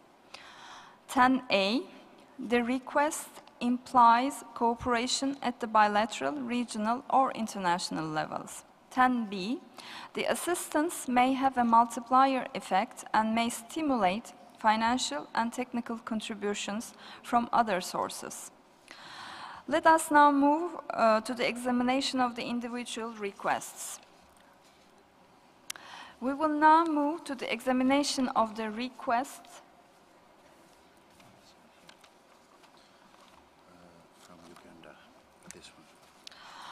community self-documentation and revitalization of ceremonies and practices associated with MPACO naming system in Uganda, submitted by Uganda.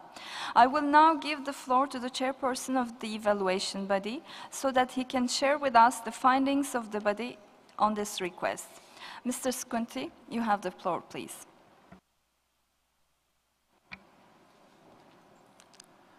Thank you, Madam Chairperson. Inscribed on the urgent safeguarding list in December 2013, MPACO is a traditional naming system. It is faced with serious threats to its viability.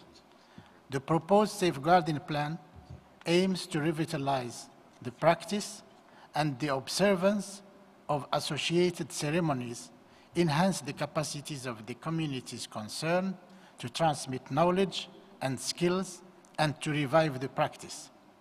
The communities concerned will be the main drivers of the project, and 10 selected community professionals will facilitate throughout the capacity building workshops. The assistance concerns support for a project carried out at the national level aimed at safeguarding intangible cultural heritage in accordance with Article 20 of the Convention, and that it takes the form of the granting of a donation in line with Article 21, paragraph G of the Convention. Uganda requested an allocation of $232,120 US from the Intangible Cultural Heritage Fund for the implementation of this project. From the information included in the file, the request responds as follows to the criteria for granting international assistance as set out in paragraphs 10 and 12 of the operational directives. Criterion A1, the request concerns the development of a practical guide regarding community-based self-documentation of intangible cultural heritage related to the local naming tradition. The request places communities in a central position and is based on thorough study of community needs. Active community participation is ensured throughout the various stages of the project. Criterion A2, in light of the diversity and density of the activities planned within the project, the amount of assistance requested is appropriate. The budgetary items are clear and the sources of funding are well defined. Criterion A3, the budget is well conceived, reasonably structured, and consistent with the planned activities. There is a clear overview and precise timetable of the project, and the objectives are clearly specified and match the identified threats. Criterion A4, the mechanisms established by the project will continue to function beyond the lifespan of the project. The documentation gained will feed into educational materials with its multimedia formats being adapted for distribution through the mass media and for dissemination within and by cultural institutions and various cultural events. Criterion A5, 80% of the total project budget is requested from the Intangible Cultural Heritage Fund, while the state party is committed to providing 13%, with other partners contributing 7%. Criterion A6, practitioners of Mpako traditions form clans, community associations, and cultural institutions will acquire documentation skills as well as the specific skills needed to carry out research, fieldwork, and training that will be introduced and developed through the project. Public awareness of the implications of the 2003 Convention will be also raised. Criterion A7, the state party has so far benefited from international assistance from the Intangible Cultural Heritage Fund 5 times for the following projects: inventorying the intangible cultural heritage of 4 communities in Uganda, 2013-2015, with an amount of $216,000 US. Preparatory assistance for the male child cleansing ceremony of the Lango people of North Central Uganda, 2012-2013, with an amount of $8,570 US. Preparatory assistance for Madi Bow Lyre Music, OD, 2013-2015, with an amount of $10,000 US. safeguarding and promotion of Bigwala, gourd trumpet music and dance of Busoga Kingdom of Uganda, 2015-2017, with an amount of $24,990 US, promoting intangible cultural heritage education in institutions of higher learning in Uganda, 2017-2020, with an amount of $97,582 US. As for paragraph 10A, the project is local in scope and would involve partners at the district and national levels. The non-governmental organization responsible for the implementation of the project is funded by international partners.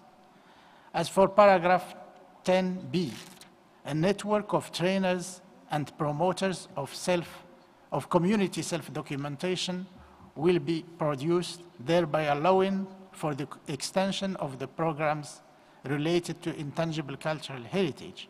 The project is likely to stimulate financial and technical contributions from other sources and stakeholders. Therefore, the evaluation body recommends that the committee approve the international assistance request from Uganda for the project entitled Community Self-Documentation and Revitalization of Ceremonies and Practices Associated with Mpako Naming System in Uganda, and grant the amount of $232,120 US to the state party to this end. The committee may invite the state party to pay particular attention to the existing religious sensitivities in the region concerned, both during and beyond the planning and implementation of the project. The committee may also recommend that the state party strive to ensure the long-term viability of the ceremonies and practices associated with the element, given that the final assistance requested is limited to 21 months. The committee may further invite the state party to use Form ICH4 report to report on the use of the assistance granted. Thank you, Madam Chairperson.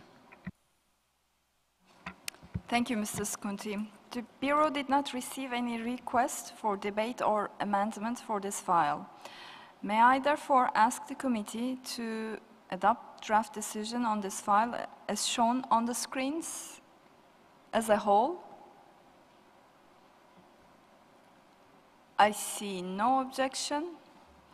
It is therefore declared decision 12.11D2 is adopted.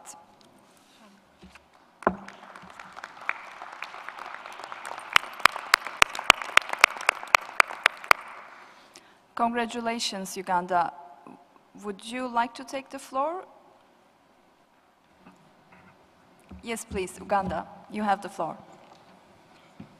Uganda's delegation would like to thank the committee for approving the financial assistance for the implementation of the project titled Community Self-Documentation and Revitalization of Ceremonies and Practices Associated with Mpako Naming in Uganda. Uganda would like to thank the Secretariat for the invaluable guidance on technical input in the preparation of this request and the evaluation body for the due diligence in the evaluation of the request.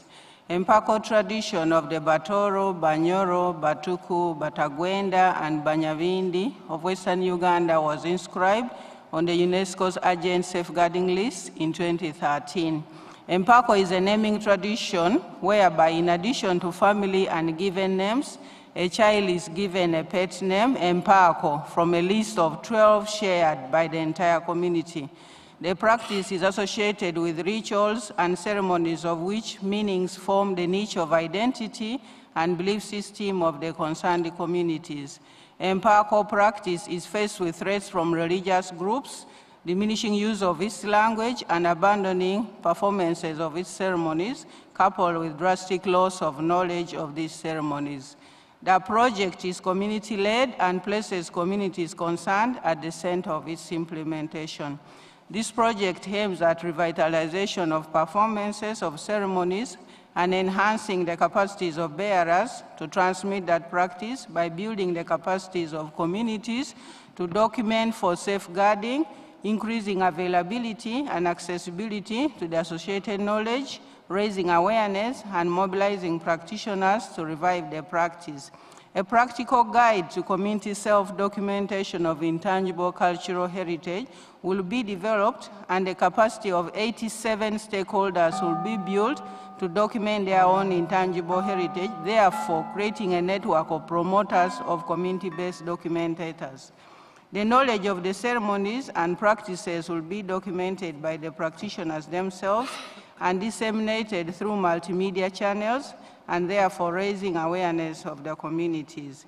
Uganda government will do everything possible to assist the concerned communities to ensure effective implementation and the realization of the goals of the project. We have developed capacity over the years on similar heritage safeguarding projects. The ministry responsible for culture, Uganda National Commission for UNESCO, and the local governments in the communities concerned, and other national experts in intangible cultural heritage will be at hand to support the communities for the successful implementation of the project. Thank you very much, Chairperson. Thank you very much, Uganda, and congratulations once again.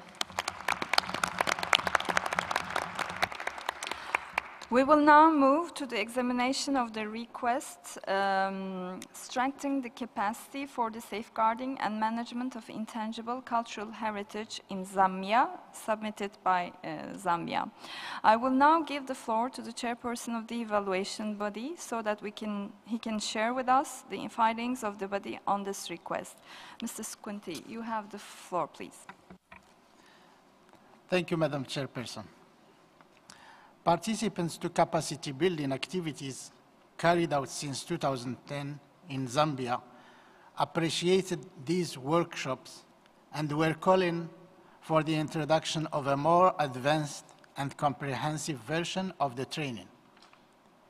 The proposed project intends to develop the capacities of administrators and experts working with local communities. It will use the UNESCO capacity building program and its materials to develop a local syllabus and training manual. It is intended to inspire many people and have far-reaching benefits for people interested in the safeguarding of intangible cultural heritage. The requested assistance concerns support for a project carried out at the national level aimed at safeguarding intangible cultural heritage in accordance with Article 20 of the Convention, and that it takes the form of the granting of a donation in line with Article 21, paragraph G of the Convention. Zambia requests an allocation of $334,820 from the Intangible Cultural Heritage Fund for the implementation of this project. From the information included in the file, the request responds as follows to the criteria for granting international assistance as set out in paragraphs 10 and 12 of the operational directives. Criterion A1, the project is a formal qualification in the field of safeguarding intangible cultural heritage, namely a degree program at the University of Zambia.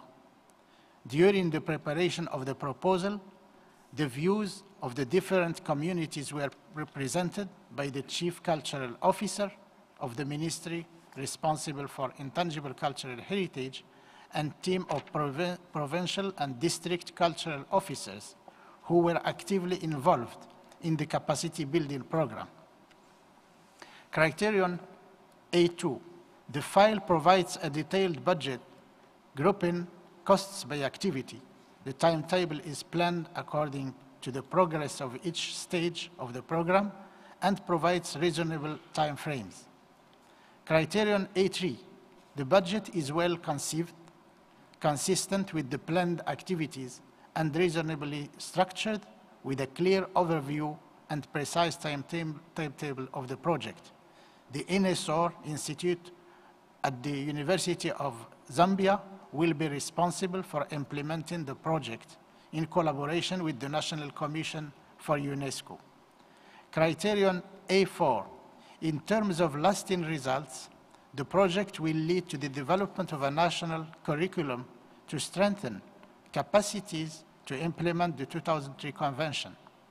After UNESCO's support for 20 experts and practitioners during the initial 3 years, their subsequent fees and costs associated with new enrollments for the degree program will be supported by the Zambian government or corporate sponsors.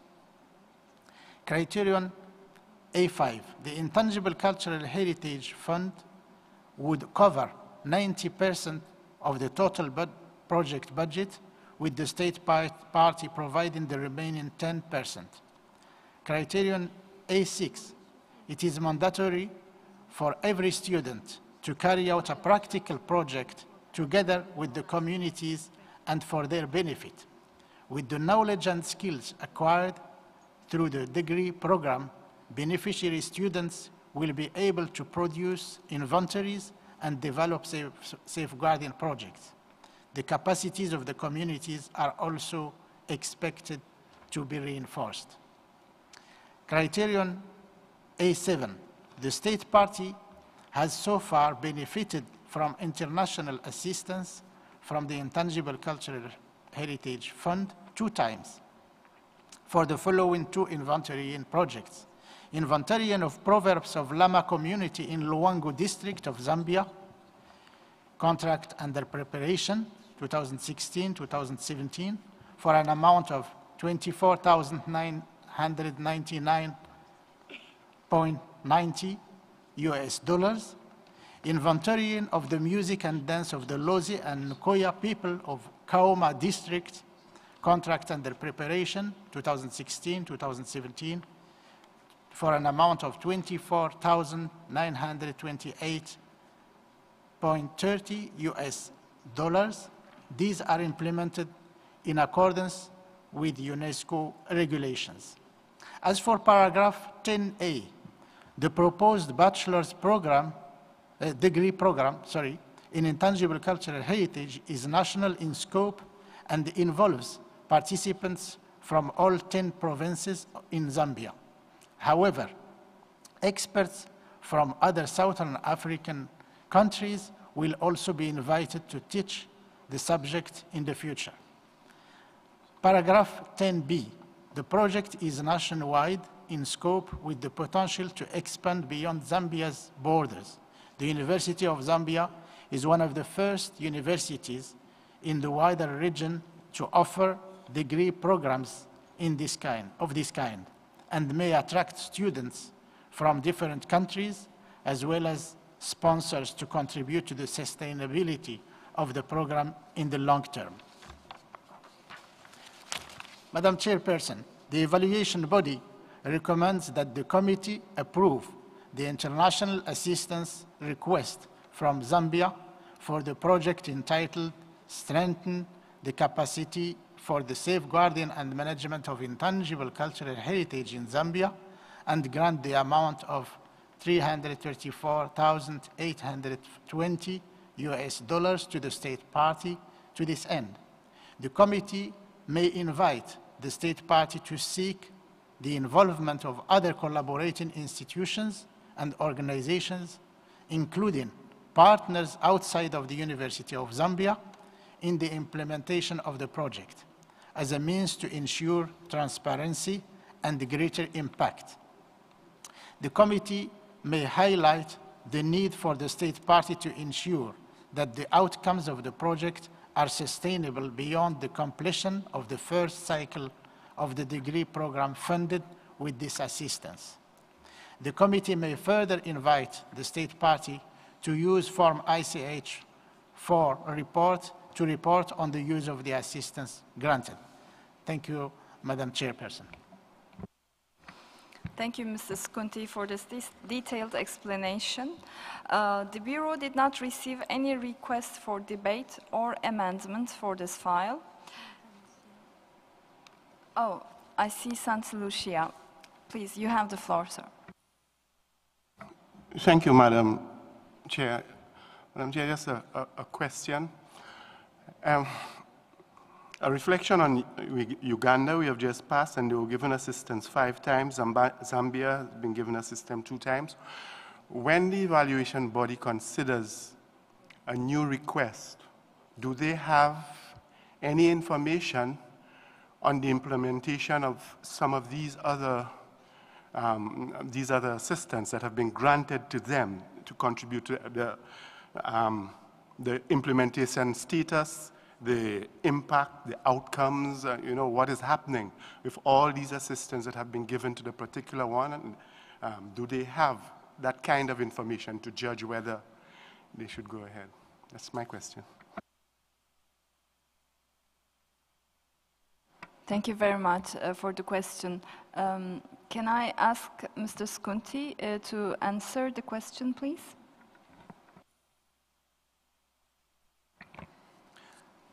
Merci, Madame la Présidente. Je voudrais remercier l'honorable délégué de Sainte-Lucie.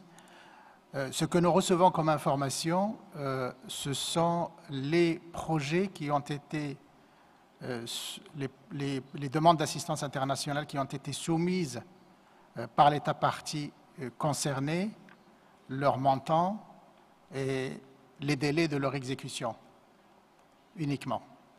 Merci, Madame la Présidente. Thank you, Mr. Skunti. Does Secretariat have anything to add? Thank you, Mrs. Chair. If I understand, the question from St. Lucia was following up on the assessment after the granting of the international assistance, or was it in terms of the evaluation? St. Lucia? Yeah. I'm just saying that, take Uganda, and I don't want this to be misinterpreted I don't want it to be a block to the state party receiving assistance. It is just my opinion that the record of the state party in the management of the funds and things that they have been given before should be something important going to a decision as to whether they get other assistance. Thank you, St. Lucia. Mr. Curtis, please.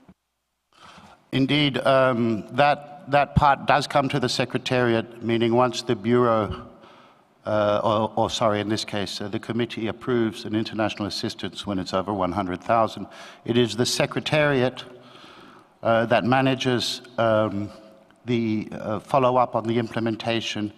And indeed, there is criteria where, depending on the performance of past projects that have been implemented, should be informed. So that is the role, and that is precisely part of the discussions yesterday we had about the international assistance and the budget and the need, the work involved for the follow-up and implementation. So that is given consideration, but that role comes to the Secretariat, which may inform the evaluation body should it be problematic. Thank you. Thank you, Mr. Curtis. I think St. Lucia is satisfied with the answer, so we can proceed to the adoption of the draft decision. May I therefore ask the committee to adopt draft decision on this file as shown on the screens as a whole? I see no objection. I therefore declare decision 12,11D3 adopted.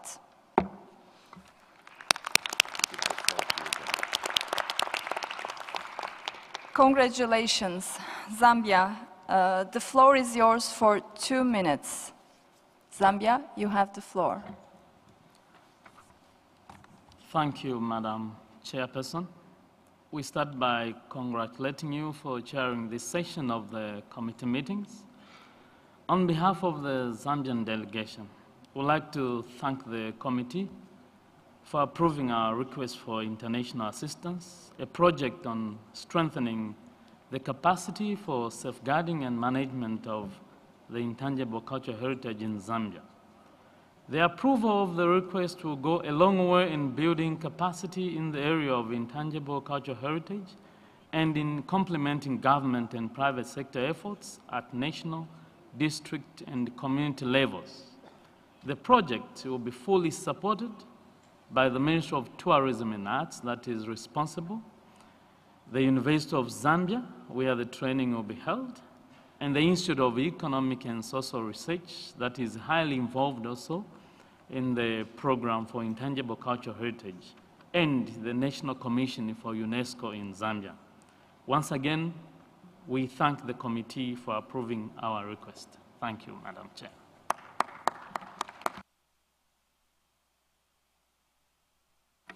Congratulations again, Zambia. Now that we have completed our examination of nominations to the urgent safeguarding list and the representative list, as well as the examination of a request for the transfer of an element and the examination of international assistance requests, what remains is the examination of item 11E, the examination of proposals to the Register of Good Safeguarding Practices. Before we go back to examining the draft decision 12.11 concerning a number of cross-cutting issues that are coming to the different mechanisms. The Secretariat has informed me that Belgium and Egypt withdrew their respective proposal, so it's no longer for us to examine. We will therefore only have 2 proposals to examine. Let me recall that we are to evaluate to which extent the proposals best reflect the principles and objectives of the Convention. The purpose of this register is to select effective safeguarding practices to be selected, disseminated, and potentially replicated elsewhere. At the last session, the committee recommended to use the shortened title, the Register of Good Safeguarding Practices, instead of the Register of Best Safeguarding Practices, as it used to be called. The revised title takes into consideration the impossibility to determine which practices are indeed the best. It also reflects the intent of the register, which is to promote and share effective safeguarding programs and projects from which other states and communities could learn and that could inspire them. Before starting the examination of the proposals, I think that it is important that we remember the criteria that must guide our decisions today. Can we please see them on the screen? The submitting state party is requested to demonstrate that an element best satisfies all of the following criteria. P1. The program, project, or activity involves safeguarding as defined in Article 2.3 of the Convention. P2. The program, project, or activity promotes the coordination of efforts for safeguarding intangible cultural heritage on regional, sub-regional, and/or international levels. P3. The program, project, or activity reflects the principles and objectives of the Convention. P4. The program, project, or activity has demonstrated effectiveness in contributing to the viability of the intangible cultural heritage concerned. P5. The program, project, or activity is or has been implemented with the participation of the community, group, or, if applicable, individuals concerned and with their free, prior, and informed consent. P6. The program, project, or activity may serve as a sub-regional, regional, or international model, as the case can be for safeguarding activities. P7. The submitting state parties, implementing bodies, and community, group, or, if applicable, individuals concerned are willing to cooperate in the dissemination of best practices if their program, project, or activity is selected. P8. The program, project, or activity features experiences that are susceptible to an assessment of their results. P9. the program, project, or activity is primarily applicable to the particular needs of developing countries. Let us now move to the examination of the individual files. We will now move to the examination of the proposal. Bulgarian Kita-List Community Cultural Center, I believe. Practical experience in safeguarding the vitality of the intangible cultural heritage, submitted by Bulgaria. I will now give the floor to the chairperson of the evaluation body so that he can share with us the findings of the body on this nomination. Mr. Skunti, you have the floor, please.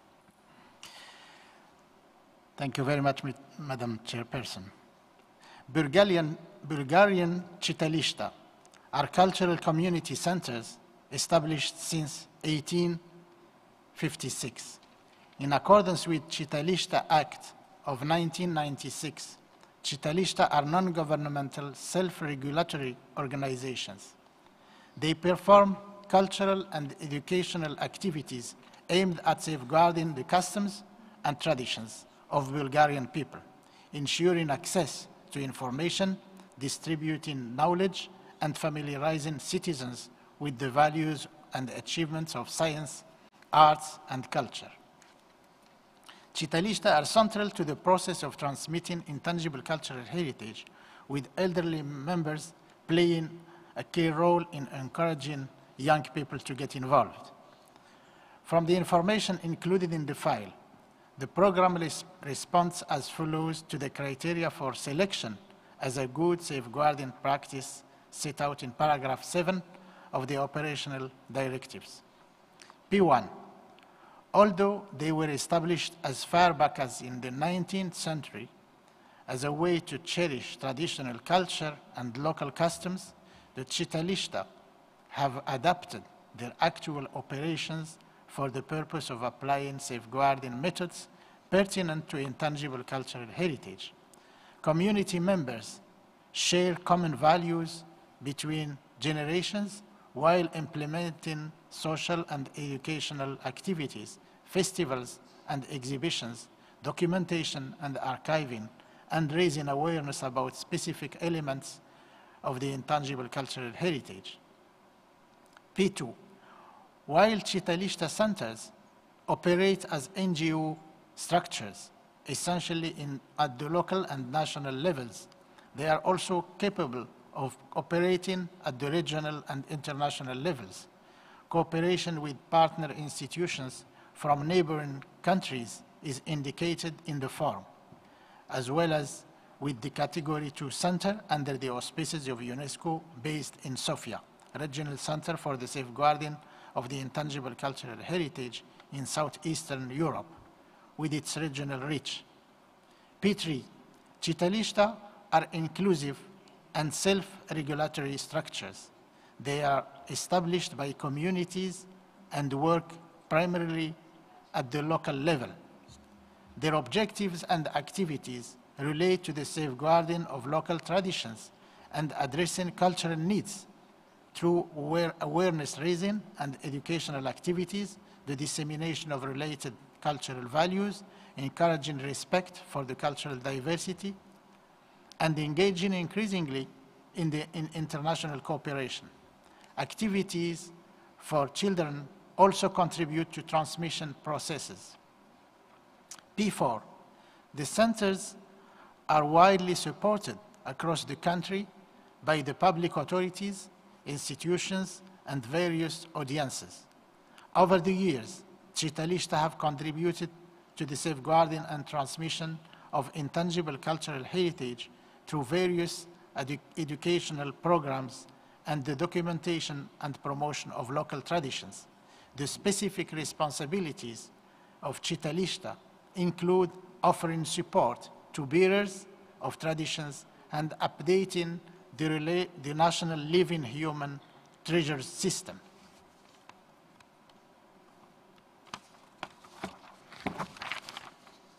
P5, wide public consultations preceded the proposal and attestations of consent from 29 Citalista and supporting organizations are provided.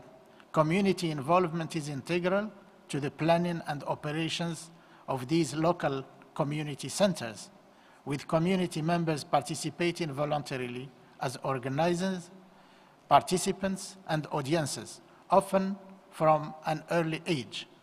However, more specific descriptions of how community members are involved in the activities are missing in the file. P6, the Citalista model could be applied in different local circumstances. The system and organizational structure is inherently adaptable, as its many centers have proven through programs and activities that are shaped by the aspirations and involvement of the various local communities that run them. As such, the centers can readily respond to community-based needs, while still being guided by common national regulations, and the broad support of the authorities is ensured. P7, the file demonstrates the commitment of the various stakeholders involved with the Citalista to contributing to the dissemination of its practices and the learning accumulated. The partnerships and collaboration include the Regional Center for Safeguarding Intangible Heritage in Southeastern Europe, in Sofia, the Ethnographic Museum, the Institute for Ethnology and Folklore Studies, and the National Center for Intangible Cultural Heritage. P8, the Control Commission, a self-regulatory body internal to each Citalista, carries out an assessment of the activities. As required by national law under Citalista Act, the General Assembly of each center submits an adopted program to the municipal authorities. There are continuous cycles of self and external control, and each Citalista is required to fill in a questionnaire from the Ministry of Culture for that purpose. P9, Citalista not only serve as centers of intangible cultural heritage, but also address a much broader spectrum of local issues and problems. They successfully contribute to the coordination of local and national policies and resources with regard to cultural heritage, and also work in continuous collaboration with schools, which significantly expands upon the possibilities for combining formal and non-formal educational methods. Therefore, the evaluation body recommends that the committee select Bulgarian Citalista Community Cultural Center, practical experience in safeguarding the vitality of the intangible cultural heritage as a program best reflecting the principles and objectives of the Convention. The committee may encourage the state party to share via regional and international platforms the experiences relating to the Citalista programs and activities, notably in relation to community participation, providing examples of specific safeguarding methodologies and measures. Thank you, Madam Chairperson. Thank you very much, Mr. Skunti. The Bureau did not receive any requests for debate or amendments for this file. May I therefore ask the committee to adopt draft decision on this file as shown on the screens as a whole? I see no objection. I therefore declare decision 12-11A2 adopted.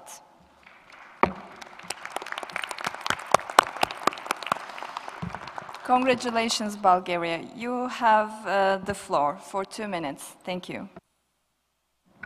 Je vous remercie, Madame la Présidente. Madame la Présidente, membres distingués du comité, délégués distingués, nous sommes émus, fiers, heureux et profondément reconnaissants.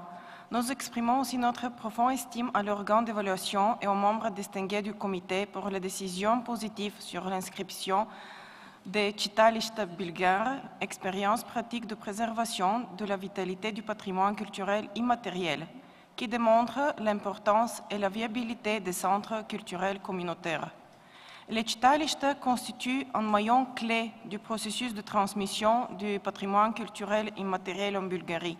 En pratique, la nécessité de sauvegarder les traditions et d'échanger des connaissances et des compétences s'exprime au travers des activités de chitalichta. Cela permet aux communautés de partager et d'échanger des valeurs communes et des traditions de façon informelle de génération en génération. On behalf of the tens of thousands of Chitalishta members in the territory of Bulgaria, let me thank wholeheartedly for the selection of Chitalishta in the Register of Good Safeguarding Practices. We are extremely happy with this selection, as it is an expression of appreciation not only of the decades-long traditions in the safeguarding of the rich cultural heritage in Bulgaria, but also of the present-day fruitful collaboration between communities and institutions on local level in ensuring the viable transmission of intangible cultural heritage. We would like to thank the communities that participated actively in the preparation of the nomination, to the network of institutions in the country that acted in support throughout the entire process, and to the experts from the Ministry of Culture and the Institute of Ethnology and Folklore with Ethnographic Museum at the Bulgarian Academy of Sciences that worked on the nomination file. It has been a nomination that reflects the work of many people, and the selection will also be celebrated by many today. Thank you very much.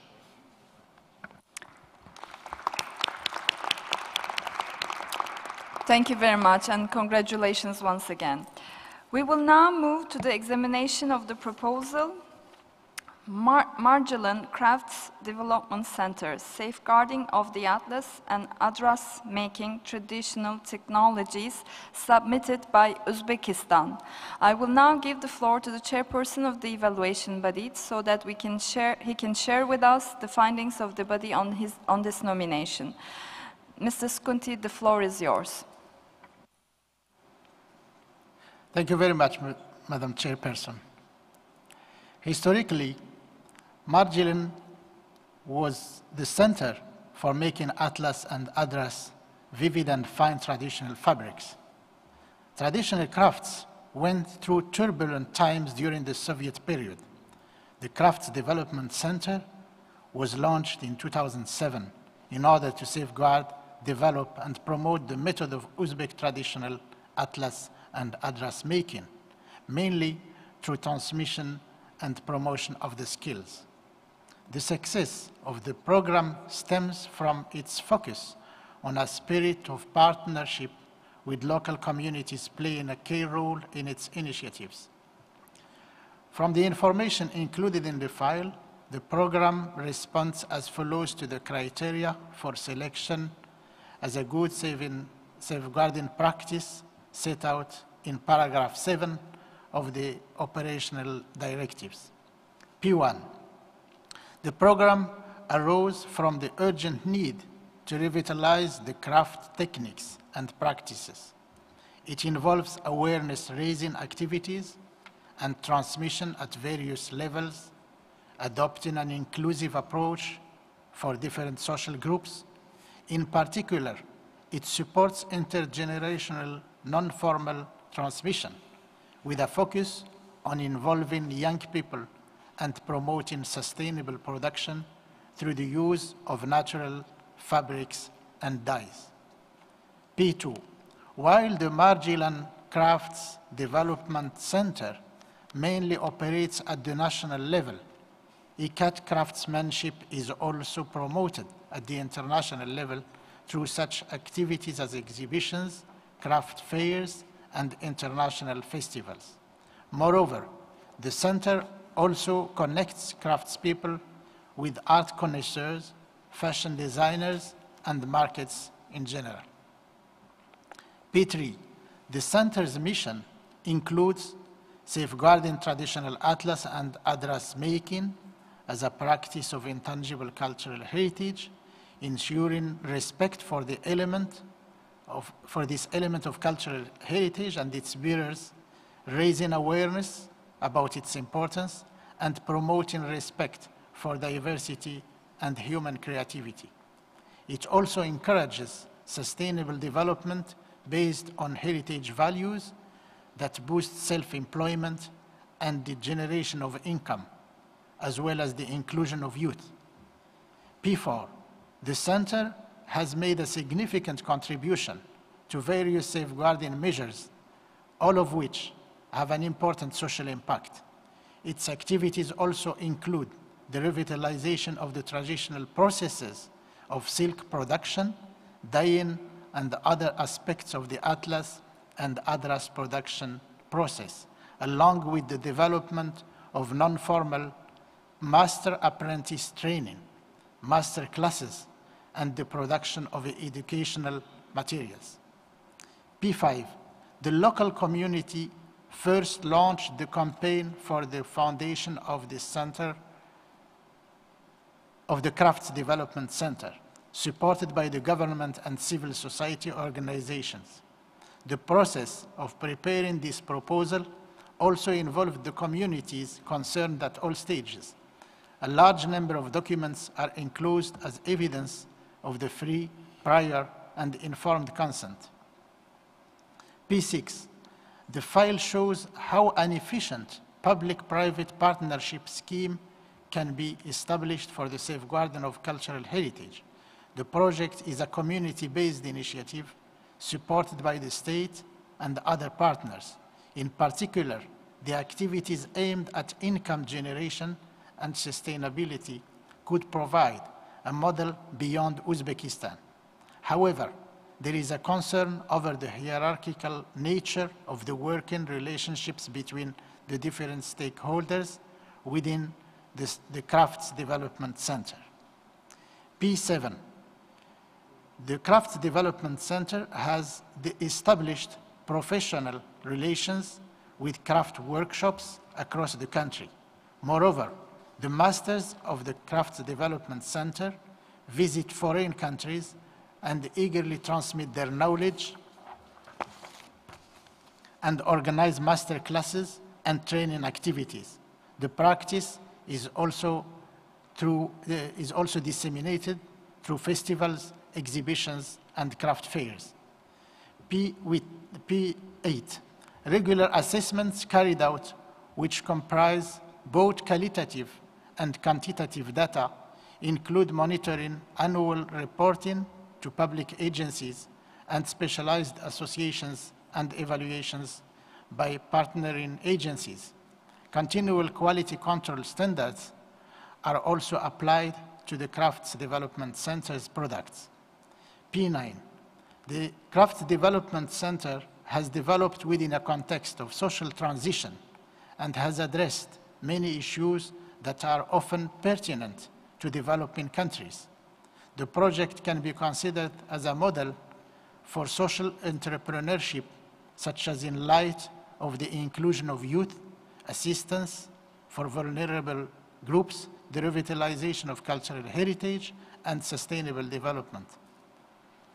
Madam Chairperson, the evaluation body recommends that the committee select Margilan Crafts Development Center, safeguarding of the Atlas and Adras making traditional technologies as a program best reflecting the principles and objectives of the Convention.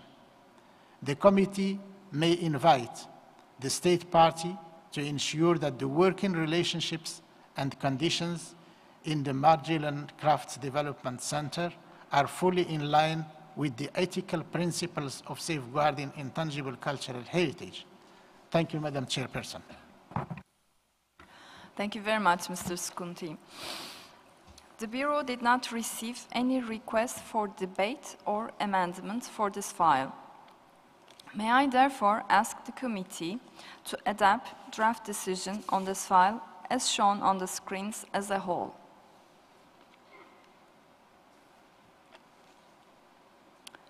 I see no objection. I therefore declare decision 12-11E4 adopted. Congratulations, Uzbekistan. You have the floor for 2 minutes. Thank you, Madam Chairperson. Let me express my warm thanks, gratitude to the members of committee, evaluation body, and the secretariat. This is the first nomination inscribed from Uzbekistan to the register of best safeguarding practice.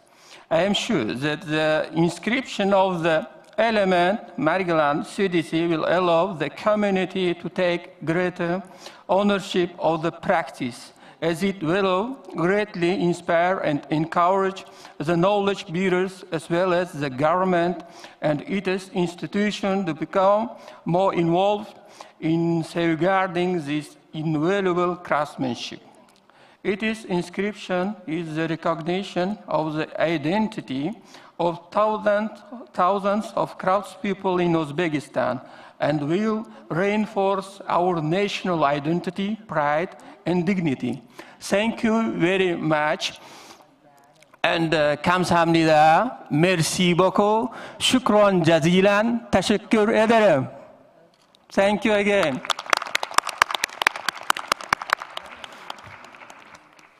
Congratulations again, Uzbekistan.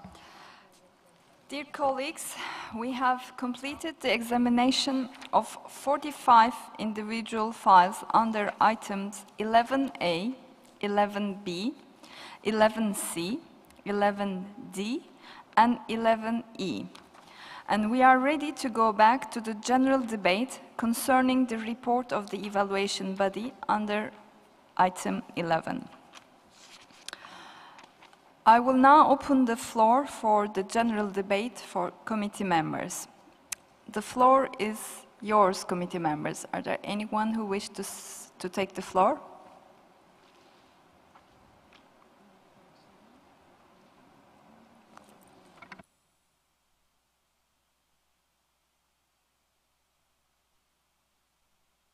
No committee member wishes to take the floor? I see Senegal. Senegal, please.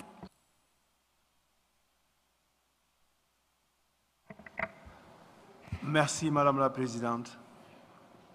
Le Sénégal souhaite exprimer ses vives félicitations à l'organe d'évaluation pour le travail qui a été abattu et les résultats auxquels nous avons abouti durant ces 2 jours. Je pense que dès le début, les enjeux liés à la sauvegarde du patrimoine avait été déjà évoqué par le rapporteur au niveau de son propos liminaire. Et c'est des enjeux qui nous interpellent. Ils en ont fait suffisamment cas et cela a éclairé certainement leurs décisions. Et parmi ces enjeux, bien sûr, ce matin, on a déjà repris un élément lié au transfert et à l'élection d'un élément d'une liste à une autre. Ce n'est pas le seul enjeu. Il y a également l'enjeu de l'implication des universités. Il y a l'enjeu qui a été évoqué également sur les questions de développement. L'un dans l'autre, les approches méthodologiques qui ont été utilisées, notamment le choix de la double option, me paraît peut-être la chose la plus importante à relever, ce qui nous a permis au niveau du comité de travailler beaucoup plus facilement. Je pense que tous les États parties qui ont été concernés par cette option de double option s'en ont félicité et avec eux, nous remercions effectivement l'organe. Et ce qui m'amène simplement à dire qu'il faut continuer dans cette lancée et ouvrir des procédures de communication avec les États soumissionnaires. Les mécanismes de communication doivent être renforcés. Cette double option, c'est bien, mais il faut aller plus loin pour avoir des mécanismes de communication avec les États soumissionnaires. Pas répéter ce qui se passe dans les autres conventions, mais si ce qui se passe dans les autres conventions, comme la 72, est bien, pourquoi ne pas essayer de voir comment on peut adapter des choses proches ou similaires, en tout cas dans l'esprit. Parce qu'au niveau quand même de la 72, il y a les rapports intérimaires entre les évaluations et il y a également la rencontre même des États parties si c'est nécessaire. Je vous remercie, Madame la Présidente. Thank you, Senegal. I see Zambia. You have the floor. Thank you very much, Madam Chair. I would also want to join my colleague from Senegal to congratulate the evaluation board for the wonderful job that they've done. And for now, I just wanted to make one comment on the paragraph 10. I don't know if we can go there. Paragraph 10.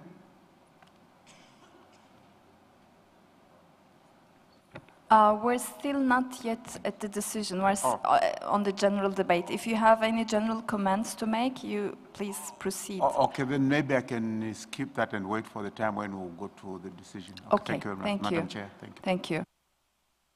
Hungary would like to take the floor? Yes, you have the floor, please. Thank you, Madam Chair. Indeed, this is an item that has been opened, that was opened, I think, 2 or 3 days ago. Sometimes it's difficult to follow the date. Sorry. I would just like to recall that we made an intervention when the item was opened and when we listened to the oral report of the evaluation body. We very much appreciate their work. Let me also recall that we elected the members of the evaluation body. I mean, this committee elected the members of the body. The committee established the rules and the criteria on which this consultative body works and makes recommendations. And therefore, we should demonstrate respect towards the expertise and diligent work of the evaluation body, as we did so in the current committee session during our deliberations on the nominations to the respective lists. And I would like to note that this committee session has changed a little bit its attitude towards that of the last year, and we welcome this change of abiding more closely by the evaluation body recommendations than the committee did last year. The point which we raised also in the beginning of this debate was about the shared heritage, and we would like to make some amendments. We have actually worked together with delegations over the past few days, and Hungary, together with many other countries, has submitted a draft amendment to the decision, which I think will come to very soon. Thank you very much, Madam Chair. Thank you very much, Hungary. I recognize Austria. You have the floor. Thank you, Madam Chair. Now, we've already made our comments on the overall report of the body when the item was opened, but of course we wish to congratulate the evaluation body again on its work for the convention. We would like to make some general comments on our working methods. So, the representative list, as we've heard several times already during this meeting, shall raise the visibility of ICH, create awareness of its importance, and encourage dialogue. Now, this list is not a competition as the World Heritage List might appear at times, but it should have an inclusive approach. And we feel that in the present situation, we are sometimes forced into the roles of judges and defendants for the evaluation of files, which creates discomfort and is not the objective of the convention. So for this reason, we think that the future role of the evaluation body might be more in the direction of assisting state parties in submitting files rather than judging. And then this item on our agenda can become a celebration of intangible cultural heritage expressions, which encapsulates the spirit of the convention. But nonetheless, the evaluation body, with its expert experience, should be involved in future and the further discussion. Thank you. Thank you very much, Austria. I see Algeria asking for the floor. Rapidement, Madame la Présidente, nous aussi, à notre tour, nous souhaitions mettre l'emphase sur le fait que cette convention est surtout une convention pour la sauvegarde et nous souhaiterions que cela soit reflété dans nos discussions futures.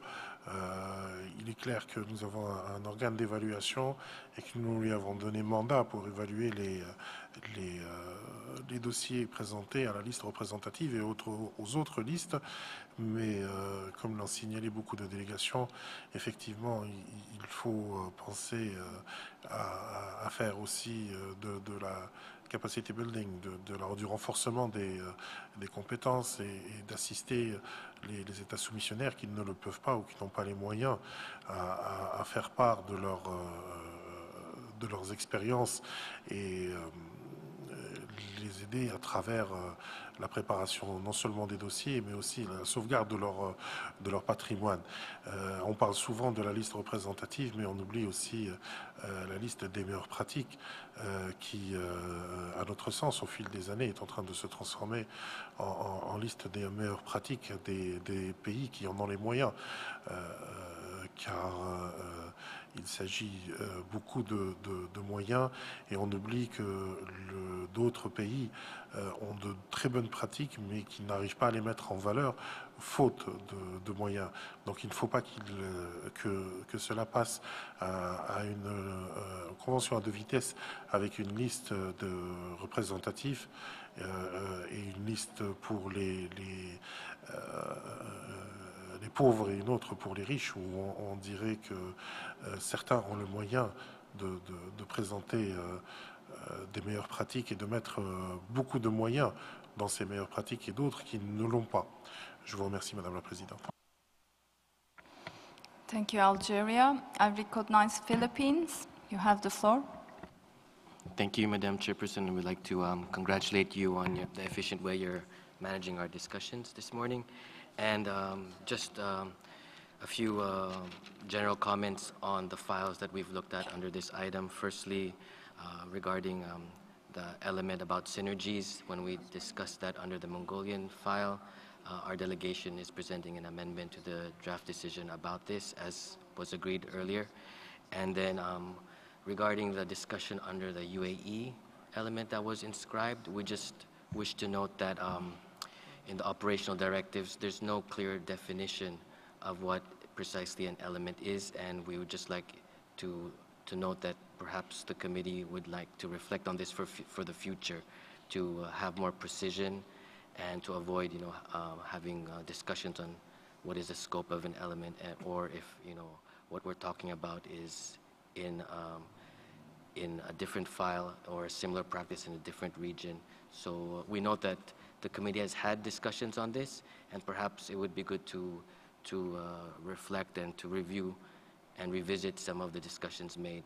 However, we don't have a precise amendment or anything to the decision on this point. Thank you very much.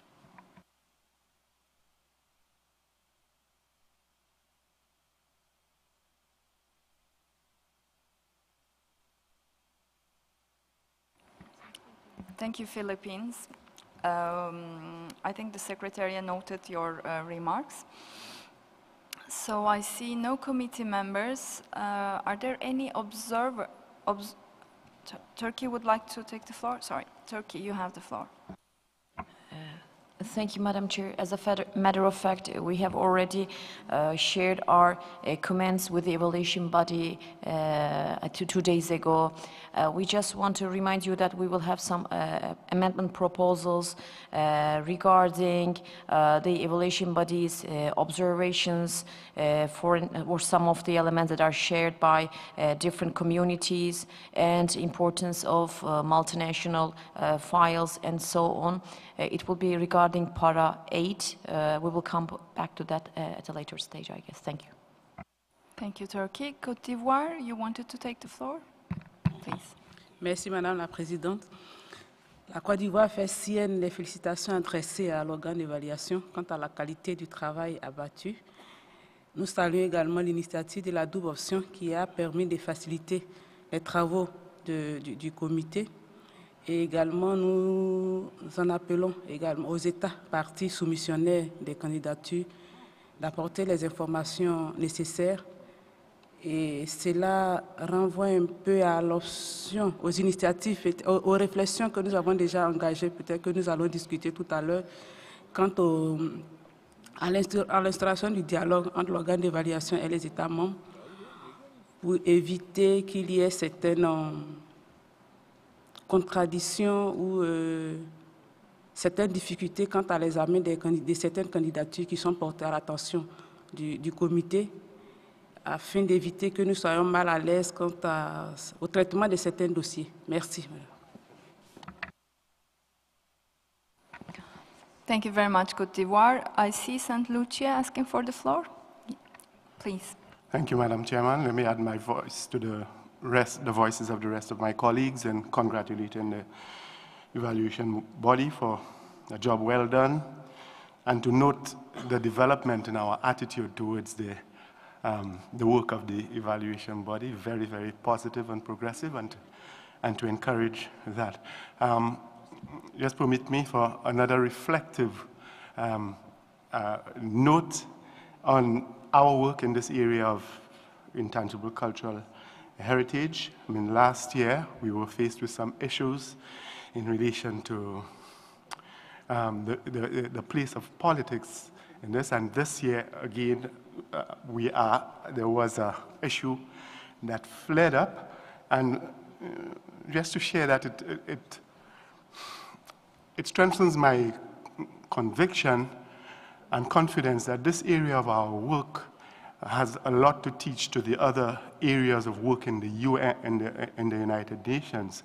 This area of intangible cultural heritage can contribute so much in terms of how we approach it. We at the leadership level in our street parties, in terms of how we approach it, we can very much, we have a tool to contribute very much towards healing and cooperation and peace among nations in terms of how we approach it, and then the encouragement of cooperation, especially among regional parties, areas that share the elements and so on, cooperation, in terms of how we approach the submission of elements, we can actually put in place strategies that foster healing and cooperation and peace among nations. This is just my reflection on some of what happened this year. Thank you. Thank you very much, St. Lucia. I see no other committee members asking for the floor. I wonder if there are any observers that wish to take the floor before we move to the draft decision.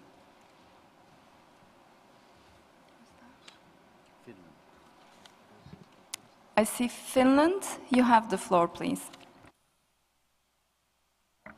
Thank you, Madam Chair. Finland would like to thank the host country and the Secretariat and the committee during the week on the good work. We would also like to support the idea presented by Austria to discuss the future role of the evaluation body more in assisting inscriptions. The evaluation body could give observations and recommendations to the state parties, and maybe this way we could enhance the development of the convention. Thank you. Thank you, Finland. I see Egypt asking for the floor. You have the floor. شكرا سيدتي الرئيسة. أود في البداية أن أعبر عن تهنئتي لكم لإدارتكم لهذه الجلسة، وأن أحيي الدولة المستضيفة للاجتماعات. إن وفد بلادي يود التأكيد على نقطتين من واقع المناقشات التي تبعناها. النقطة الأولى خاصة بآلية الخيارين، فنحن نشيد بها، فقد سهلت بالفعل أعمال اللجنة وأتاحت المجال للعديد من الدول لتسجيل تراثها غير المادي. والنقطة الثانية متعلقة بأهمية بناء قدرات خاصة للدول النامية، وكما ذكر زميلي من الوفد الجزائري فلا يجب أن يكون هناك قائمتين للدول الغنية والدول الفقيرة. شكرا سيدي الرئيس.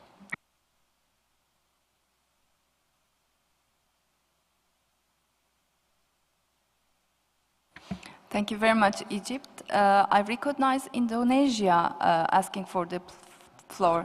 Thank you. You have the floor. Thank you, Madam Chairperson. Our delegation of Indonesia would like to appreciate the excellent work which has been done by the evaluating body and also by the Secretariat and also by the members of the committee in processing the nomination files for the two lists and also the good practices. We believe that the system as it is running now is much improved, and it is satisfying to the states parties who have presented their nominations. At the same time, continuing to guarantee credibility. So once again, this is our appreciation, and we hope that in the future, this will go on. Thank you very much. Thank you very much, Indonesia. Do we have any other observers asking for the floor? We cannot see from... yeah, we have... It's an NGO? Yes. You have the floor, ma'am. If you can introduce yourself first. Okay. Thank you. Okay, thank you for giving us the floor on behalf of the ICH NGO Forum. The ICH NGO Forum acknowledges the hard work of the experts and the NGOs in the evaluation body and welcomes the newly implemented measures such as the dual option and the changes in the layout of the form. However, regarding the inscriptions on the convention list of the Forum has observed at this session that the recommendations made by the evaluation body are once again almost systematically overruled by the committee. While respecting the committee's decisions, the ICH NGO Forum expresses a clear concern for a development that might weaken the credibility of the convention, as well as the very relevance of the evaluation body. This affects, among other, the potential valuable advisory contributions NGOs can offer in the Convention. In line with the current debates and decisions reflected in the sessions of 11COM and 12COM, the advisory process of the evaluation body could eventually evolve from a judging role towards a more assisting one. Indeed, this ICH convention is not a competition.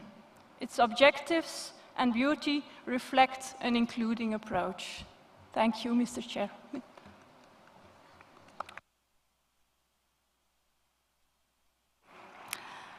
Thank you very much. I don't see any other observer asking for the floor. I believe we have exhausted our debate and can therefore move to the examination of the draft decision. Can we see the decision on the screen, please? The proposed draft decision, 12COM11, is the result of the observations of the evaluation body. It addresses a number of issues that have been discussed over the past 3 days when we debated each case individually and the general debate we just had on all mechanisms. It includes a number of important reminders, in particular for submitting states. It also raises important issues that the evaluation body and the committee have encountered in the examination of files within the 2017 cycle and that we may wish to highlight. Dear members of the committee, are there general considerations that you do not see reflected in the draft decision proposed, but you think should be included?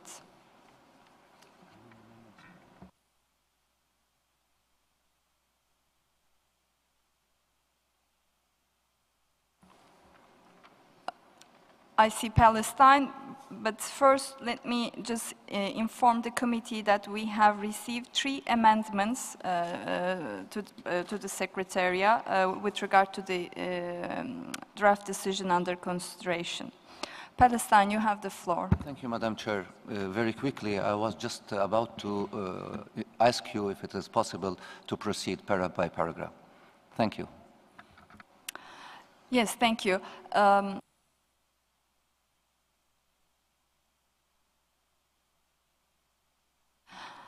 Okay, let's go para by paragraph.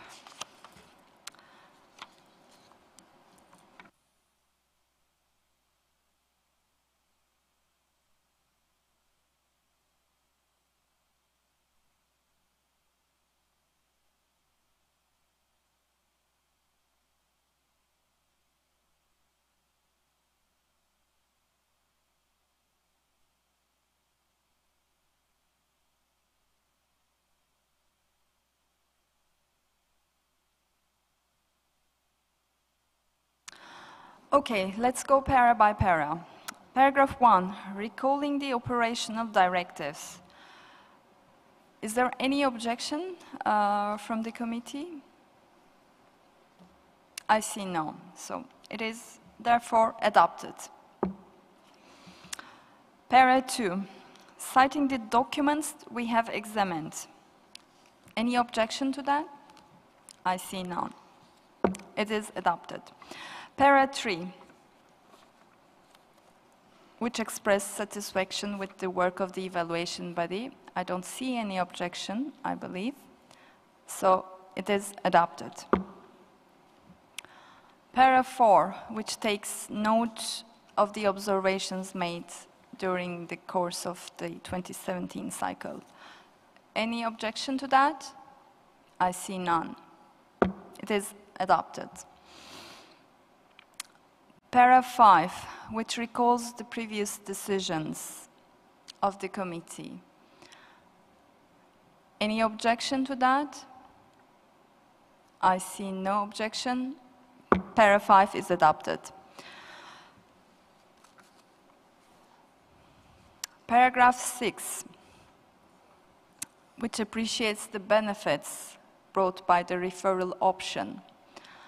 Any objection to paragraph 6? I see none. It is adopted. Para 7, which takes note of the dual system that has been proposed by the evaluation body. Any objection to this paragraph? I see none. It is adopted. Para 8 reminds states parties that the convention does not seek to establish a system of ownership. I see Algeria. Algeria, you have the floor. Merci Madame la Présidente. Nous avons vu que des collègues ont présenté des amendements en paragraphes 9 et 10 et 11, je crois, supplémentaires qui couvrent dans leur totalité le paragraphe 8. Je m'explique, pour nous, le paragraphe 8, tel que libellé, nous semble un peu dépasser nos prérogatives, parce que toute référence à la Convention et le paragraphe 8 tel que libellé fait référence à la Convention, et on a l'impression que nous sommes en train de donner de nouvelles dispositions à la Convention par le négatif. Parce que quand on dit que la Convention n'est pas, donc nous définissons ce qu'elle est. Et cela nous semble au-delà du mandat de ce comité. C'est pour ça que nous souhaitons que ce paragraphe soit biffé dans son ensemble, étant donné que les éléments que prend en charge ce paragraphe ont été pris en charge par les paragraphes suivants qui vont être présentés tantôt. Je vous remercie, Madame la Présidente. Okay, Secretariat wants to make a clarification on this issue, so I give the floor to Mr. Curtis. Thank you. I just want to inform the genesis of the paragraph, which comes about in relation to discussions the evaluation body had in terms of claims included within the nomination files themselves, rather than to other operational directives or statutory decisions. Thank you. Thank you for the clarification, Mr. Curtis. I see Cyprus asking for the floor. You have the floor, ma'am. Merci, Madame la Présidente. Je voulais me rajouter aussi sur le nouveau paragraphe 9, que je suis tout à fait d'accord. Et je voulais faire un petit rajout par contre, peut-être que je ne sais pas comment le formuler, mais j'aurais bien voulu marquer et encourager davantage des États partis à soumettre des candidatures multinationales et peut-être écrire aussi et intégrer les inscriptions multinationales. Sorry, we're still in paragraph 8. Can we come to your amendments when we consider paragraph 9 and the new amendment made by colleagues? Thank you. I see Colombia asking for the floor. Colombia, please. Well, it was for the paragraph number 9, so we will wait. Okay, thank you very much. So we have Algerian proposal to delete paragraph 8 because of the amendments that we're going to consider in 9 and 10. Am I correct? Okay. No.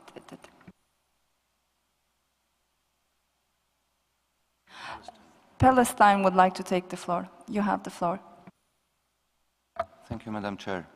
Well, actually, I don't know if it is really the moment, because it is also about paragraph 8, or let's say a new 8. Can I read it? With consultation with different delegations, the amendment that I will submit right now is co-sponsored by different delegations. Can I proceed or shall I wait? Let's first delete paragraph 8. If there's no objection to that from the floor, we will proceed with your new para 8 and then consider new 9 and new 10. Are there any objections? I see Hungary. Hungary, you have the floor. Merci, Madame la Présidente. Nous avons écouté attentivement à l'intervention de l'Algérie sur le paragraphe 8. Nous avouons que notre amendement sur ce qui apparaît comme 9, 10 ensuite prend en compte le paragraphe 8. Nous les avons proposés en vue de maintenir le paragraphe 8. Donc nous nous exprimons pour maintenir le paragraphe 8. Nous ne comprenons pas tout à fait la raison linguistique que l'honorable délégué de l'Algérie a suggérée quant aux objectifs de la Convention. Pourquoi dire qu'une chose n'est pas l'objectif de la Convention préjugerait de l'objectif de la Convention? Nous essayons de le comprendre mieux. Peut-être s'il pourrait proposer une autre formulation pour ce début de paragraphe, on pourrait trouver un terrain d'entente. Merci beaucoup, Madame. Thank you, Hungary. I saw Austria first. If you can have the floor, thank you. From what Mr. Curtis has explained and the delegation of Hungary has just expressed so eloquently, I think we also would be in favor of keeping para 8, because I think this goes more in the direction of ownership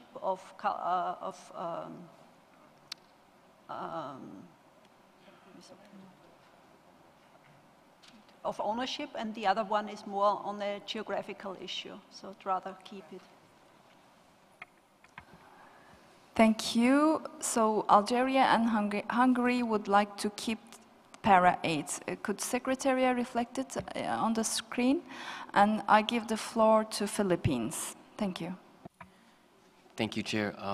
Like Hungary and Austria, we see value in this formulation, and perhaps if we can adjust it a bit to address the concerns of our distinguished colleague from Algeria, we'd be happy to look into that. But these issues of geographical indication, intellectual property, I think it's important that it be said that this convention doesn't support these kind of exclusivity and exclusive rights issues. So I think based on the files, and also since this is a recommendation from the evaluation body, I think we have to give it due credence. Thank you.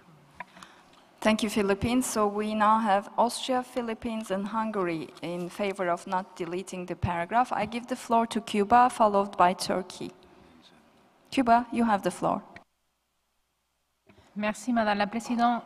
Le problème, c'est que ce n'est pas la pratique de mettre dans un paragraphe résolutif ou un paragraphe d'un projet de décision des exemples.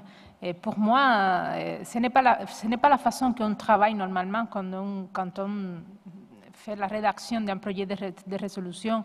Et je comprends bien l'esprit de ces paragraphes, mais je pense que tout le monde est clair de ce qui est dans la même essence de la Convention. Je ne sais pas, je ne regarde encore les valeurs ajoutées de mettre ces paragraphes ici, surtout pour la façon qui était la rédaction, qui mettrait un exemple, tout comme ça. Je suis pour les supprimer, mais de toute façon, je vais être avec l'esprit de consensus de cette salle. Merci. Thank you, Cuba. So could Secretariat please reflect it? Algeria and Cuba wants to delete, Hungary, Philippines, and Austria wants to keep the paragraph. And I give the floor to Turkey. Thank you, Madam Chair. Like previous colleagues, Hungary, Philippines, and Austria, we would like to keep the paragraph. We believe this paragraph is very important and it complements the following paragraphs. In fact, we have made our proposals with the understanding that we will keep that paragraph as well because, as I said, they are very much complementing each other. And in particular, when we look in the paragraph and separate it into two different issues, and for us, in particular, the second para, starting with that the inscription of an element on one of the list of the does not imply exclusive ownership of a cultural expression. In particular, for us, that is extremely important. And for some time, we have been observing that there is this misunderstanding of how to interpret the elements, and I think this clarifies and makes it certain that it doesn't imply any exclusive ownership. In that sense, we very much value, in particular, that paragraph, just to emphasize it. Thank you. Thank you. I give the floor to Zambia, followed by Korea, Colombia, Cyprus, and Algeria. Thank you. And St. Lucia. Zambia, please. Thank you very much, Madam Chair. We would like to co-sponsor the retention of that paragraph. We think it's a very, very important paragraph because, especially in view of some of the elements that have been inscribed that are found multi-ethnic elements or multinational ethnics, so that the country or ethnic group that actually nominated something won't say no one else should have any access to this element because we have so far had it inscribed in our name. So that's a very, very important paragraph. Thank you, Madam Chair. Thank you, Zambia. Korea, please. Thank you, Madam Chair. We'd like to echo what has just been said by distinguished representative of Turkey and Hungary, and we believe that the paragraph 8 is it complements paragraph that's going to follow. Thank you. Thank you, Korea. Colombia, please. Thank you, Madam Chair. We also support that this paragraph should be kept. We think this has been like an important point of misunderstanding during this committee and others, and why not to have it clarified here from now on. We have the memory of this. Thank you. Well, I think if, except for Algeria, all those colleagues who are asking for the floor, Cyprus. Okay, Cyprus, you have the floor. Merci Madame la Présidente. Nous souhaitons aussi garder ces paragraphes, mais je voulais simplement faire une petite proposition. Peut-être que ce serait bien de voir les paragraphes qu'on a rajoutés, 9, 10, avant de décider si on les garde ou les supprime. Comme ça, ils verront que peut-être on se répète après. Merci.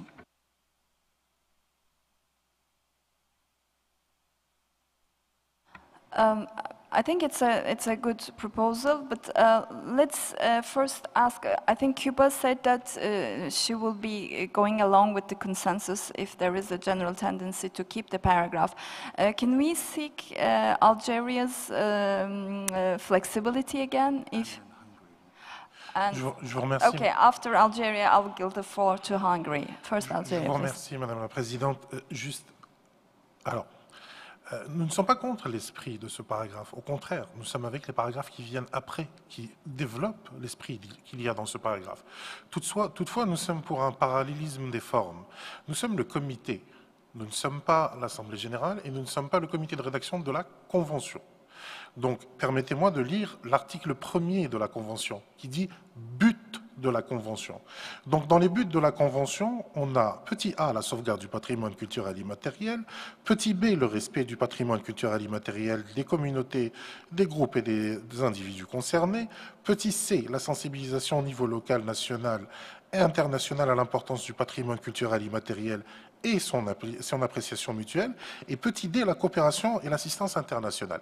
Alors ça, c'est les 4 buts de la Convention. Et là, j'ai l'impression que nous sommes en train de rajouter un 5e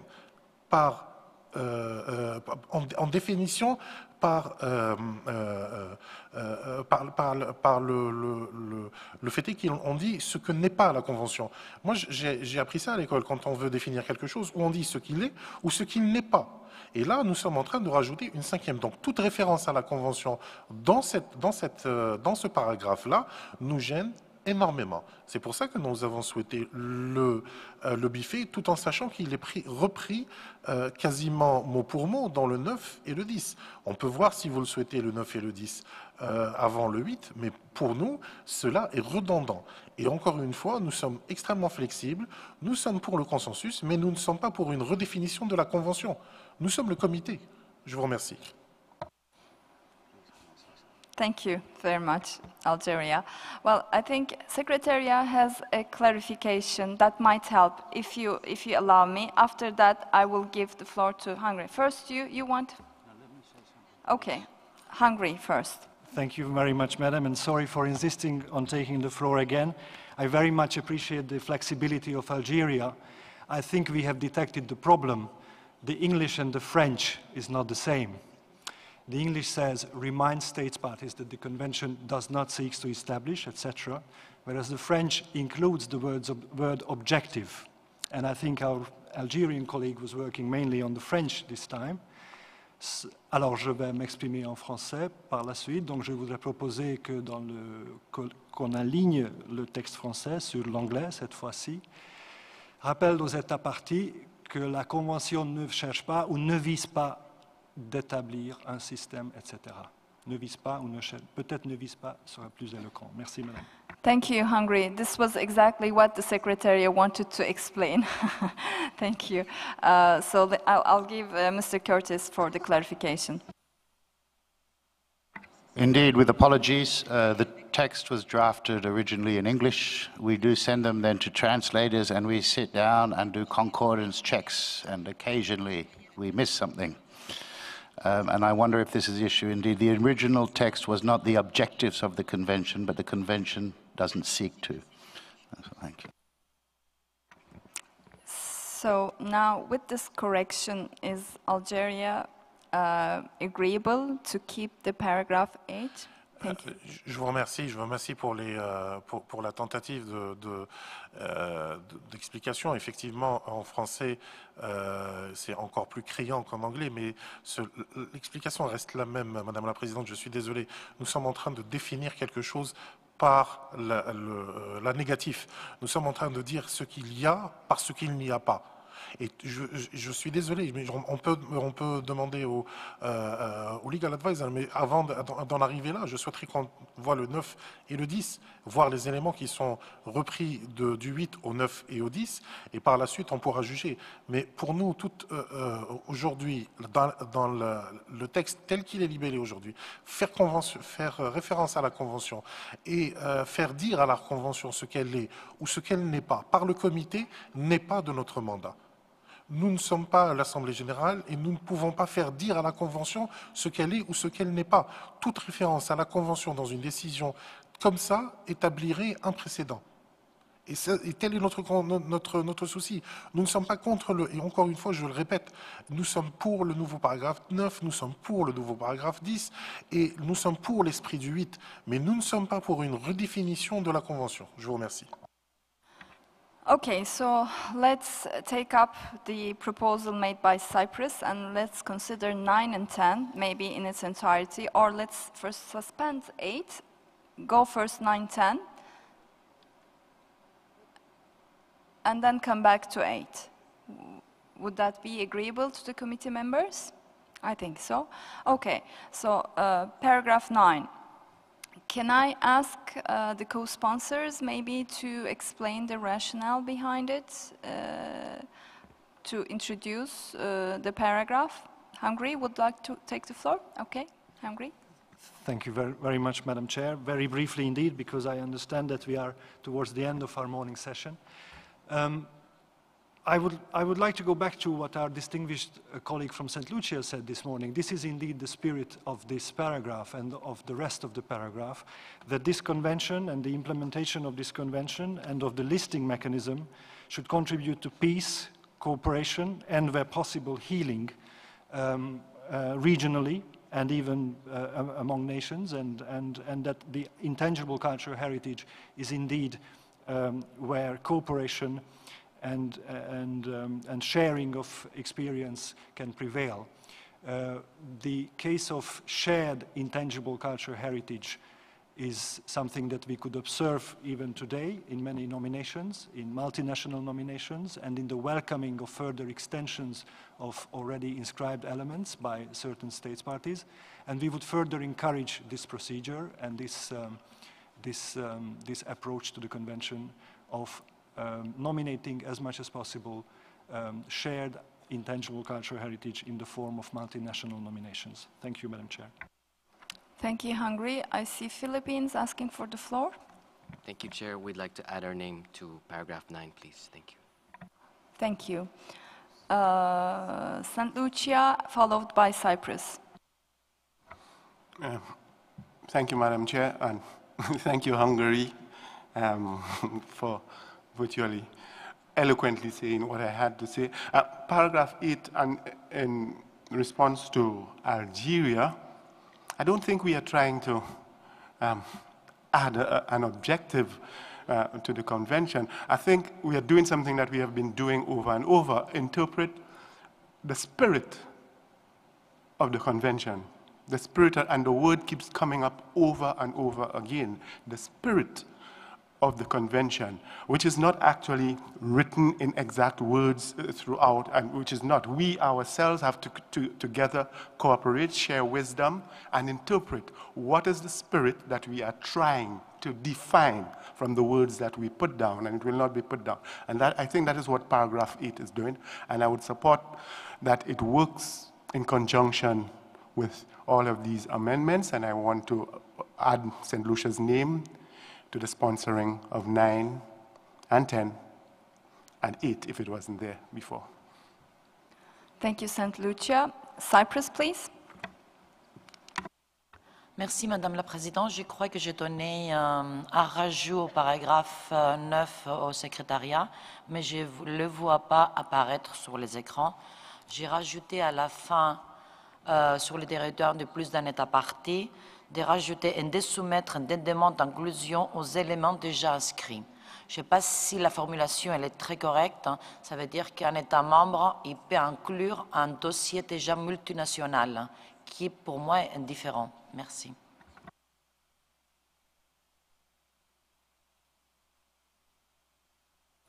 Thank you, Cyprus. I think our secretary would like to react to that. He will make a clarification on this. Mr. Curtis?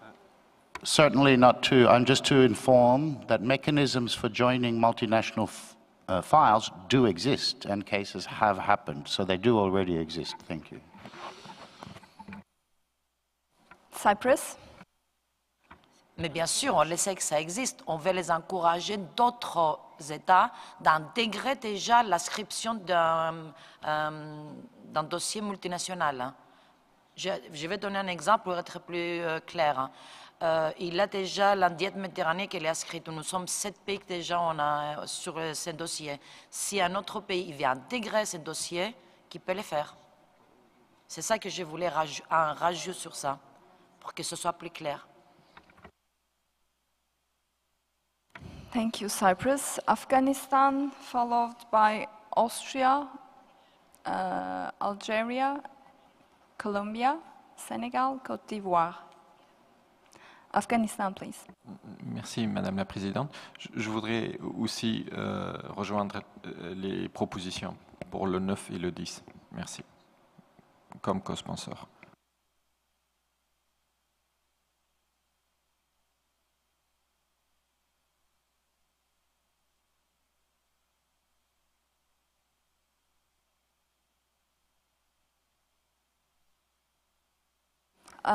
Unfortunately, we're running out of time. We will have the translation until 12:50, so we have still 10 minutes. I think after having this round of interventions, we will have to stop here for the morning session. So I now give the floor to Austria, followed by Algeria. Austria, you have the floor. Thank you. We would also like to support the proposal under 9 by Hungary and others, and we think it is very good complementary to number 8, which we have discussed before. Thank you. I understand that there is a general support. Senegal would like to support as well?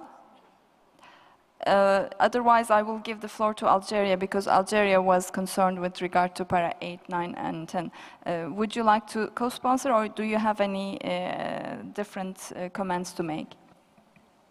Yes, je veux vraiment appuyer, mais parce que simplement, il faut le dire très clairement, nos États africains n'ont que des frontières artificielles. Les cultures sont complètement transfrontalières, et ça, il fallait quand même le dire. Nous devions être même peut-être avec ceux qui ont proposé ce paragraphe 9. Nous avons les frontières les plus artificielles au monde, dessinées à Berlin à l'époque. Voilà, ça c'est l'histoire. Aujourd'hui, nous nous reconnaissons dans une culture transfrontalière et pas dans de petits États confinés. Merci. Thank you very much, Senegal. So I understand that there is a broad support from the committee members for the amendments proposed by the committee members of Hungary, Turkey, Bulgaria, Palestine, Cyprus. I just turn now to Algeria. If you can give us, how do you feel after all these amendments and discussions? Would you be agreeable to keep the para 8 and sponsor, or no, sorry. Oh, okay. 9, sorry. Oui, justement, Madame la Présidente, j'allais vous dire que pour l'instant, le 8 est suspendu, nous ne parlons que du 9 et du 10, et pour nous, nous souhaiterions nous ajouter à la liste des co-sponsors pour le 9 et le 10, qui nous semble prendre en charge toutes nos préoccupations. Okay, so let's do this. Let's adopt 9 and 10, if there is no objection. Senegal, do you have any objection to that, or? Okay, no objection, so we adopt paras 9 and 10. Adopted. And now we go back to para 8.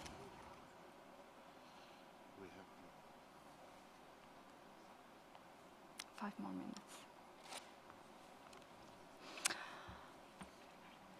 Okay. So again, I'll turn to Algeria. Algeria, would you like to still delete the paragraph? Je suis désolé, Madame la Présidente, de m'accrocher à cette position, mais ce n'est pas de gaieté de cœur, honnêtement. Je pourrais vivre avec le paragraphe tel qu'il est libellé, mais sans la référence à la Convention.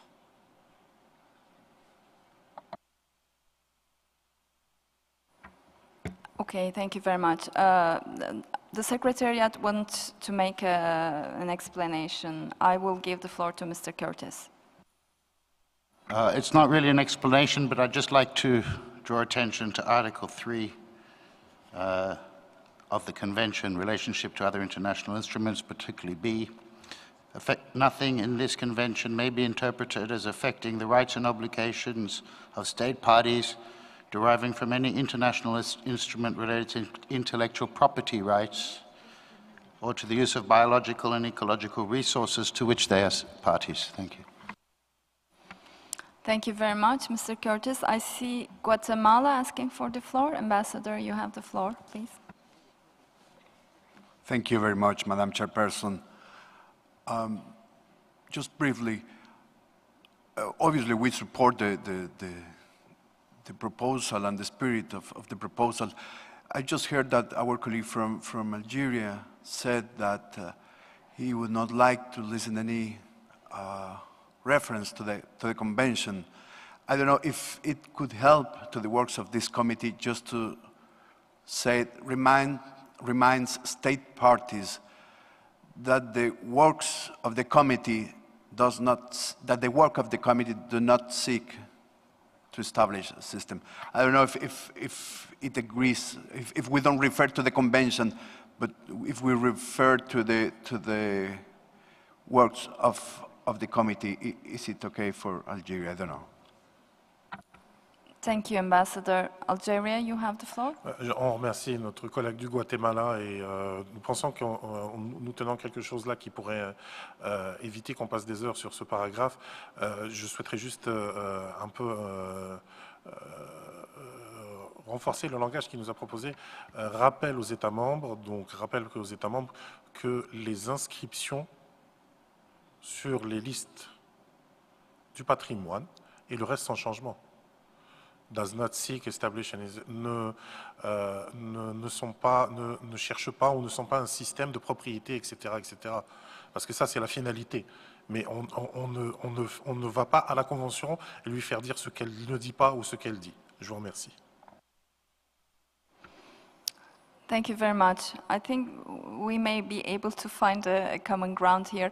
Côte d'Ivoire was asking for the floor. You have the floor, ma'am. C'est la Côte d'Ivoire ou le Sénégal, s'il vous plaît. La Côte d'Ivoire ou le Sénégal. Ah, d'accord. Ouais, l'interprète a dit Sénégal, en fait. Okay. Merci. OK. Merci, Madame la Présidente. J'ai l'impression que nous sommes un peu oubliés. À plusieurs fois, on a levé le chevalier, mais on n'a pas été interrogé. En fait, c'était pour dire que la Côte d'Ivoire soutenait tout ce qui a été dit au niveau de paragraphe 9, 10, et avec peut-être la proposition de l'Algérie. Nous adhérons à... Nous souscrivons, voilà. Nous appuyons le paragraphe 8 également. Merci, Madame la Présidente. Senegal, please. Thank you, Côte d'Ivoire, Senegal.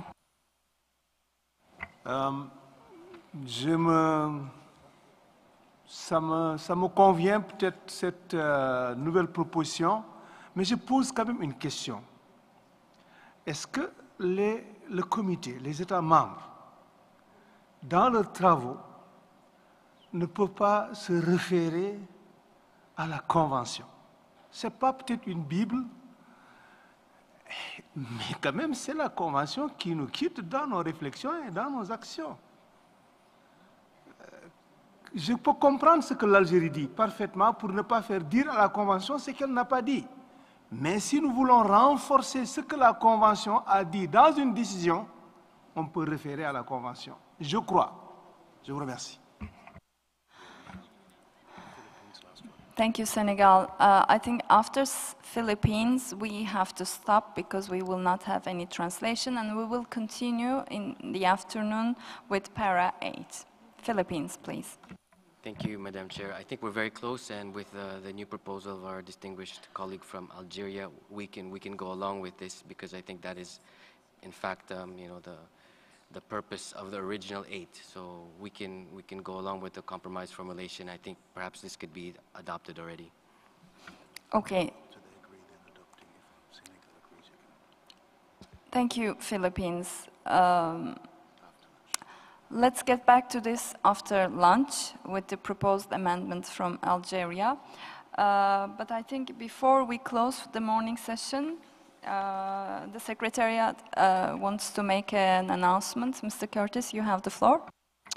Thank you. Just to inform the floor that UNESCO is organizing an information session, this time in French, on strengthening capacities to safeguard intangible cultural heritage and contribute to sustainable development at 1:30 p.m. in Halle Hall.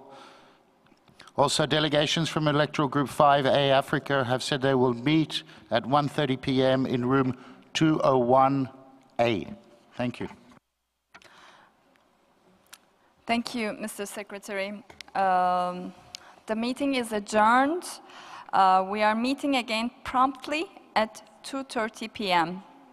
I wish all of you a pleasant lunch.